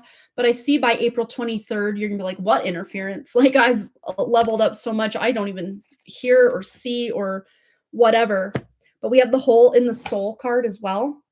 I'm going to get a clarifier on this, but I just see it's like just an energy leak or a way that the matrix can still hook in. And I'm really seeing it kind of between the higher heart and the heart chakra energy. Almost like there's a portal there. Okay, so I'm also hearing that this like when a child is born and they have like a hole in their heart and then they have to keep going in, usually by like their 1-year checkup, the hole in the heart is sealed and it's good to go. But what I'm seeing with this is something that the matrix has put in all of us. This is not just specific to you. There's some sort of matrix hole or siphon between the higher heart and the heart. Like, I've never heard this, so this is fresh information even for me. Kind of that breastbone area almost. Oh, and she's touching there as well. I didn't even realize that. Oh my gosh. But think of it, when we're touched or we're scared, like a lot of us will put our hands here. Like, you're touched by something someone did, you're just like, oh my gosh, bless your heart or whatever. Or like if we're scared, I was saying this at the prison to my family. I was like, when I'm scared, my first instinct usually is like, like this, like bringing my hands like up by my neck or kind of my upper chest, face, neck area to like protect. So let's just see, since we're kind of getting a collective thread here, let's just pull that thread and see. Oh, it's weaponizing our love to keep us hooked into potential relationships or situations that we have no business being a part of, spiritually speaking, anymore. Once that cross of planning is cleared, unplugged, and this is not specifically for you, Brianna, about your significant other. Absolutely not. This is about just the way your love that you had to give the world was weaponized and used to almost abuse you in a lot of ways through family members, friends, old loves, stuff like that. And us in general. How is this also love for us in general? But let's just see. Discover your life purpose. It's blocked a lot of our life purposes, this misuse of our heart and higher heart. That portal kind of existing between the two of them has oh God, yeah, it's funneled a lot of our life purpose energy into toxic situations, into keeping these false flag agendas rolling, all this just noise. Again, we've been over inundated and overburdened with just the interference and the destruction and the distraction and the noise of just how effing loud it is out there that has nothing to do with us. And that's why, Brianna and everyone else, it's going to be very imperative as we get even closer and closer to February, but especially between now and the 23rd of this month, that you are impeccable with your boundaries and how your energy is used, whether for your good or siphoned by someone else. You're going to have to be really cognitive and really careful, really discerning about who needs, and especially where you having to explain yourself to everybody. That is going to start to go away for a lot of us, especially into 2027 and beyond. Just you having to explain yourself so they finally get where you're coming from, that's going to almost disappear. Because if they don't get it, I guess they're not meant to get it. That's fine. I'm going to go do my thing now. We're not going to take it so effing personally when people don't get it anymore. No more F's left to give. That's what I just heard. And then we have the Knight of Wands on the back of the deck. We're going a new way. We're going a new direction. I have chills again. And then I heard Fleetwood Mac, Go Your Own Way. And that's kind of what we're doing. We've had a lot of songs today. I mean, that one comes up a lot. Anytime I say Go Your Own Way, we get that song. It like just, there it is. And then this one fell to the ground, but it's in reverse. Where we were lied to, cheated on, stolen from, siphoned from, we're flipping the script. And Spirit has our back with all of these shifts right now. So the interference, the distraction, the going in cycles and loops in relationships or connections or people at work or, you know, just whoever you feel like, oh my God, what? I'm not explaining myself. Just don't. Save yourself the headache. Don't over-explain yourself because these people aren't going to get it anyway. That's the big takeaway. It's not just, you know, for Versha with S. It's everybody with everybody. Like, if you feel the need to go into like a 6-point PowerPoint rant about why you chose this direction or why you're doing this or, you know, what that word meant, just smile and nod. Silence is going to be really golden for you. It's going to save you a lot of life force energy and a lot of wasted breath because a lot of people just don't get it right now. And they're going to double down on wanting that explanation. That's the kind of horrible part about it. They're going to want you to spend 5 hours soapboxing about why you made that choice or why you said that thing or, you know, whatever. Yeah, I've been so distracted from what you were saying. It's crazy how my energy is being pulled. Definitely energy leak. Thank you for that. I needed that. Aw, big hugs. Kirsten's here. Hello. Welcome. Well, I think that's going to be it for me. Arthur's barking. I don't know if Boston's back from golfing yet, but Wrigley is at Currents with his friend, doing some fun swimming activities. That sounds like a lot of fun right now, just going for a swim. Oh my gosh. I haven't been swimming and I can't even tell you how long. We all get that like mom bod thing going and then we like get embarrassed and don't want to like, when my kids were little, like of course I was in the water with them until they could come do their own thing. And then I'm like, no one needs to see this. So I'm just going to sit on the sideline and wave. But I love swimming. I need to get over myself. I think I can. I mean, even when I was a kid, teenager, early 20s, through now, like anytime I'm in a bathing suit, I'm wearing shorts over it because I just don't like people looking below my waist. I don't know. From like waist to like mid thigh, I'm like, nah, this is a no see zone for anybody. No thanks. And not to say that people letting it all hang out, there's anything wrong with that. That is awesome. I just, to this day, cannot do that for some reason. It's probably trauma. It's probably trauma, let's be honest. Who knows? Maybe the next time I go swimming, I won't give two Fs and I'll just get out there and be content with letting it all hang out. Probably not, but maybe. Who knows? Yeah, it's how we've been looped.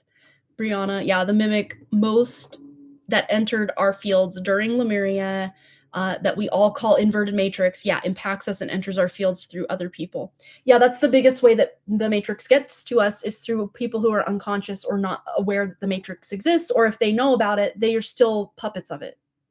99% of the population, including the 1% that's awake, we still get puppeted every effing day. Like, we're not special in that regard. We can still be drawn in, but at least when we're being puppeted, we can feel it like nails on a chalkboard. And a lot of times we step back and we're like, wait a second. That like rage that just came out because that guy cut me off in traffic, that's really not me. Like, go ahead. I don't care. But the matrix is like, oh, you should be angry at this. Poke, poke, poke, poke, poke. Oh, yeah, I'm angry at this. Wait, no, I'm not. Like, who cares? I'm 2 seconds away from my parking spot than I would have been if this guy didn't cut me off real quick. Like, I'm good, bro. Like, it's okay.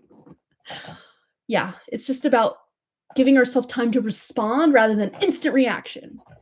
We all get 100% of us down here have and probably will continue to be sucked into that at least until February.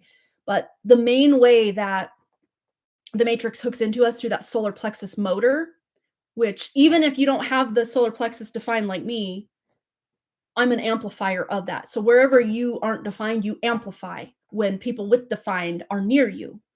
But like, and I look back at this because I was doing a lot of research with human design stuff. And I look back at this and I'm like, it's so true.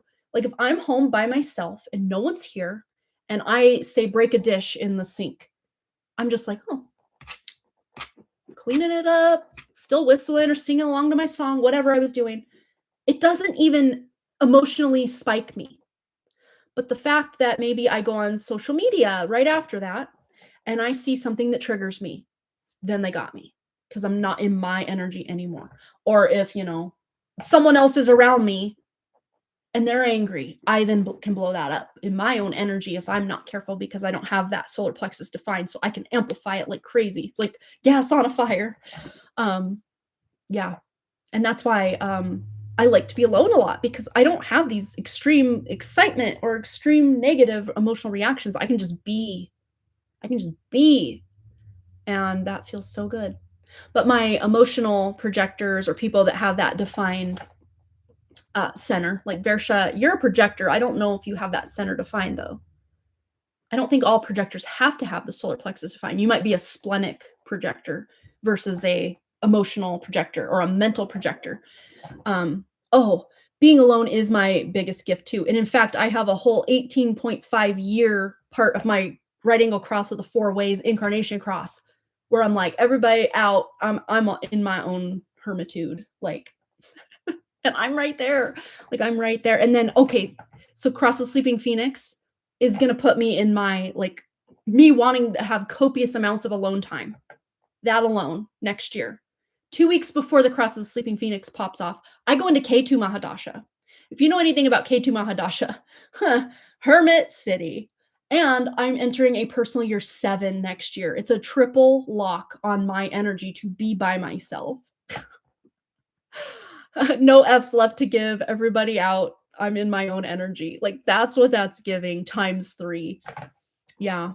So I don't know what next year looks like, but I'm not going to disappear completely, but I'm definitely going to be pulling back everywhere. Like, just even with like probably all the kids' activities, I probably am not going to be able to do all of it. If I'm being honest with just what I know, just logically what I know about those 3 types of cycles. Um, yeah. Yeah. It's gonna be a very in my own hermit energy era for sure. For 7 years is how long K2 Mahadasha ends or lasts before it ends. But then I get to be in Venus, which is my chart ruler. My ascendant is at 0 degrees of Libra, which is Chitra Nakshatra. And then my Venus is also at 0 degrees, but in Pisces, in Purvabhadrapada Nakshatra, I am at the 0 point. That's the full energy outside the matrix, 20-year cycle of Venus Mahadasha.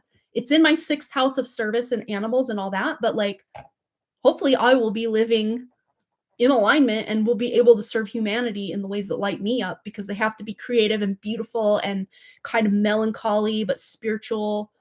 I'll do it my way, you know? I can't wait. I mean, I can because I have a lot of work to do between now and then, but I'm so excited for it. But in ways I'm like, let me just cherish where I'm at right now because this will not be my life forever, just in this energy, you know? Which is the same for any of us. None of us are guaranteed tomorrow or the next day or 20 years from now. But yeah, but I don't have the solar plexus defined. That's probably a good thing because it can be intense, I think, for like Boston has it, my husband has it, and it can be a lot.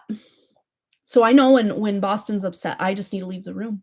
Not because I'm abandoning him, but because if I even try to step in to help, he lashes out and then I take all that on and then I'm 3 times more whatever he was. It's a thing. That's why human design is so valuable. Like you can understand the nuance of your close relationships so that you know when to step in, when to step out, when you're needed, when you're not needed. But he's so advanced and he can be super angry. Like if he's wearing his hat, he'll take it off and he'll throw it at something like angry. Within 5, he'll maybe go to his room and pout or cry or whatever. Sorry, I'm spilling the beans on your 15-year-old antics, Boston. But within probably 5-10 minutes, he comes out like nothing happened. And I used to be like, how can you do that? Like, that's how he's designed. He's not designed to hold all this crap in for 43 years like I was. That was my journey. I'd rather be like him, though, and just let off the pressure, blow the volcano, let off the pressure, and then there's nothing left building. Instead, I chose the path of, let me just put my Saturn and Mars in the 12th house, and anytime I'm angry, I just shove it down. Just shove it down until I reach that point where I explode, and then nobody's excited about life. But I've done a lot of somatic work and a lot of healing. I'm not saying there's nothing left. There probably definitely is, but the amount of emotional repression I had as a teenager, 43-year-old Amanda could never. So I've made strides, that's for sure. Oh, you shared the picture of your design just for reference. That's how it's supposed to be, right? Yeah. I mean, if we could just feel in the moment what we're feeling and then let it go, like we'd all be better people. But not all of us are designed that way. So some of us have to work at that. Oh, yeah. Yeah, you have, oh, that's a cool chart. Which site did you get this one on? Very cool. This is pretty. I won't, like, spill the beans on her chart unless she wants me to, but look how pretty that is. That's prettier than the genetic matrix site. Oh, Karen Curry Parker. Yeah, I follow her on YouTube. I should go to hers and draw mine up just so I have a pretty version of it. That's cute. I like that. I started trying to feel into whatever I am feeling. Yeah. And a lot of times when I'm feeling a pain or an ache or just annoyance or frustration, I mean, frustration is my not self theme, by the way. So I'm like, what are you trying? I like start instead of like getting angry at it or trying to blow up, whatever, I'll just ask myself, like, why?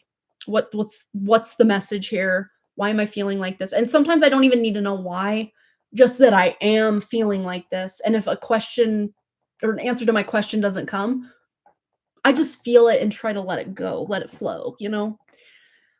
I'm not perfect at it, but I try.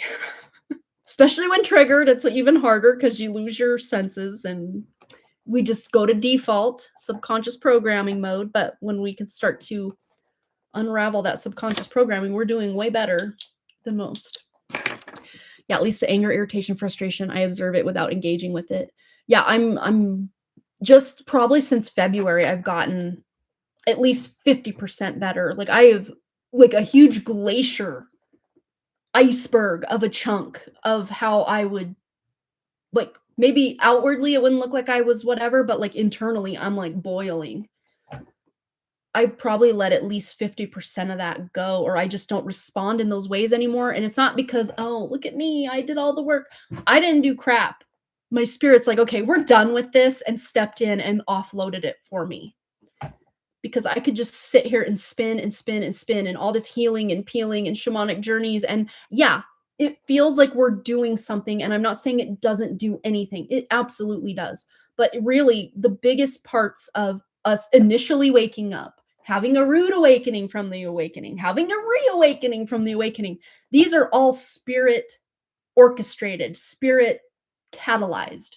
This is not some human idea like, I'm going to level up today. And in fact, when we try to do that, we just spin our wheels a lot of the time.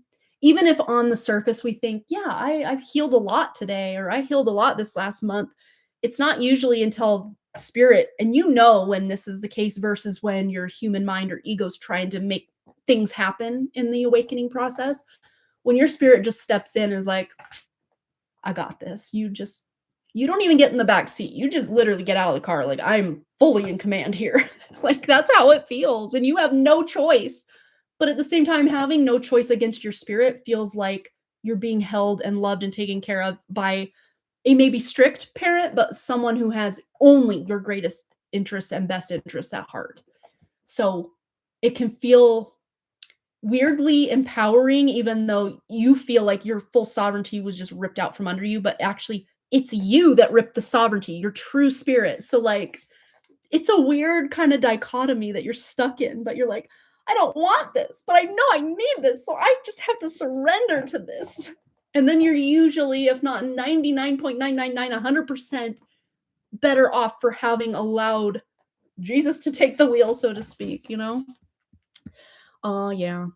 Yeah, started trying to feel into what I'm feeling, at least the anger, irritation, frustration I observe without engaging in it. Yeah, and that's hard to do if you're not at least semi online, because even if someone in a store is throwing a tantrum with like the manager or something, like empaths, we just pick that crap up like it's gum on the bottom of our shoe. Like it's just stuck right on us, whether we wanted to participate in that and or we even are participating. If we're in the vicinity, it's just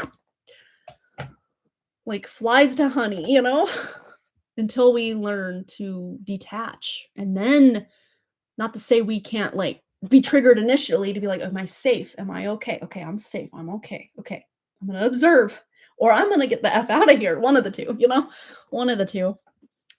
Yeah, I feel a lot of feline have been programmed to do it. Yes, yes. For me, S is the trigger to go even more deeper into me and notice what he is trying to tell me that I need to look at in me. I love that. Oh, your timestamp is 2 hours, 43 minutes, and 48 seconds, Brianna. And speaking of timestamps, I should probably go. My stomach is rumbling. I'm a hungry, hungry hippo. Not literally, but you know, you remember the game from the 90s. I'm a hungry, hungry hippo. Oh, feminine. That's what I thought you meant, but I was like, I mean, we were talking about Lyra earlier, so like maybe. And I know some people pronounce it lyra, like the lyre, which is like the harp, which makes sense, but I just think Lyra sounds prettier. Because to me, leer is like you're leering at me, like you're glaring or leering, like a lecherous, leering Lester. I don't know. I don't know. I think Lyra sounds prettier. Yeah, because when I went to get my dog Ruth, her name at the shelter was Lyra. But I'm like, I'm here for Lyra, and the girl's like looking at the thing. She's like, oh, Lyra. I'm like, sure, pick a name, whatever. Yeah. I just thought that was so cool though, because I learned back in 2017, probably early 2017, that was one of my main stomping grounds, starseed wise. Along with Sirius and Orion and Touchdown in the Pleiades, Arcturus for sure.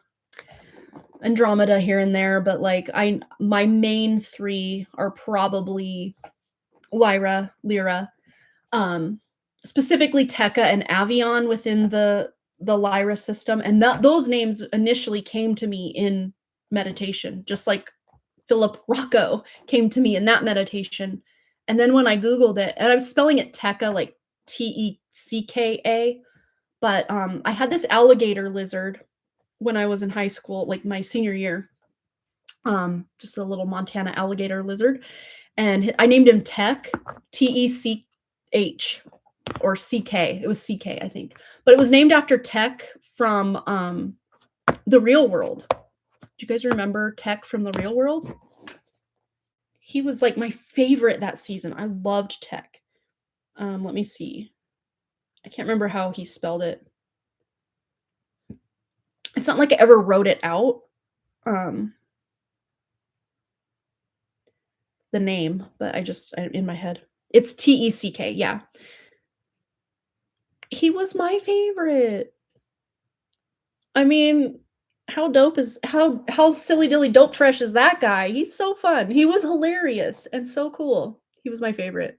Probably of all the Real World Road Rules people ever, he was my favorite. And I haven't watched any probably since maybe 02 or 03. So it was just like 98, 99. Maybe some of those reruns they'd play from like the early 90s Real World on MTV. But Tech was my absolute favorite. I think he was Hawaii season. I think that was the year they had Amaya. I think that was the blonde girl's name. I don't even remember what year this was. It was like 99, 98, 2000, somewhere in there. What year? I don't remember. I don't remember. 99. Okay, yeah, it was my senior year. Well, obviously it had to be before 2000 because I had Tech in 99, the lizard. Yeah. Being an empath requires strong relationship with detachment. Oh my God. Yeah. I mean, if someone had given me these tools and I had the cognitive, or just even that deep spiritual knowing how to utilize the tools without getting lost in the sauce, I'd have been much, much better off for it. But that wasn't my journey. So I can't. I can wish in one hand and want in the other and see which one fills up first. Wasn't meant to be that way, but that's okay. You live and you learn. And then when you know better, you get to do better. So none of us are late. We all arrive right on time. Spiritual timing, divine timing, all the fun things. Yeah, Brianna's so excited to teach and she is ready to guide others. I love that. You are built for it. That is for sure. It is your calling and you have the credentials without even needing the credentials. You already just have them. Yes. I know. I am loving the detachment, though, to be present without going down any side. Yeah, and that's what it is. People think, oh, you're detached. Oh, you don't care about anybody. Like, that's not how it is. It's just you're at a neutral point where you are literally the observer. You're not getting hooked into it as the ego, because that's usually what gets emotionally triggered is the ego. And when people are trying to hook into you and you're not getting triggered, that then triggers their ego instead of yours. Like, it's a whole thing. But that's why I just wish everybody in the world would read the 4 agreements. They would realize this is all just a dream. None of it truly matters in the grand scheme of anything. But like when we are on spiritual mission, it feels like it matters like so much. And that's a good thing. I think we need to know that it matters, but realizing what other people think of us, what they say about us, like none of that matters. And even if they're singing our praises, that doesn't matter either because it doesn't matter. Being a good person, that's what matters. And not good to manipulate to get what you want, but just being a genuine spirit-led person who's detached from the outcome, who's detached from everybody trying to hook into you. That's where we could or maybe should all aspire to be, because that would be us in the 0 point presence of spirit, where we're not easily excitable. We're not easily triggered. We're chill, bro. We're chill, dude. Yes. All right. Well, I'm going to go eat. So I'm going to put these timestamps up so you guys will have them. And then I will see you guys next Wednesday or Friday. This Friday, my mom will be here.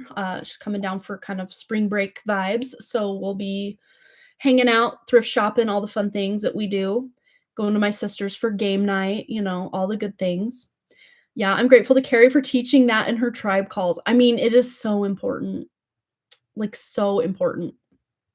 The detachment is the most important mask or persona we can wear, if you want to put it that way. But I mean, it really is our neutral, normal state. It's just we forgot that and we're operating in ego, most of us, all the time, or a significant amount of the time, because it's been a safety measure.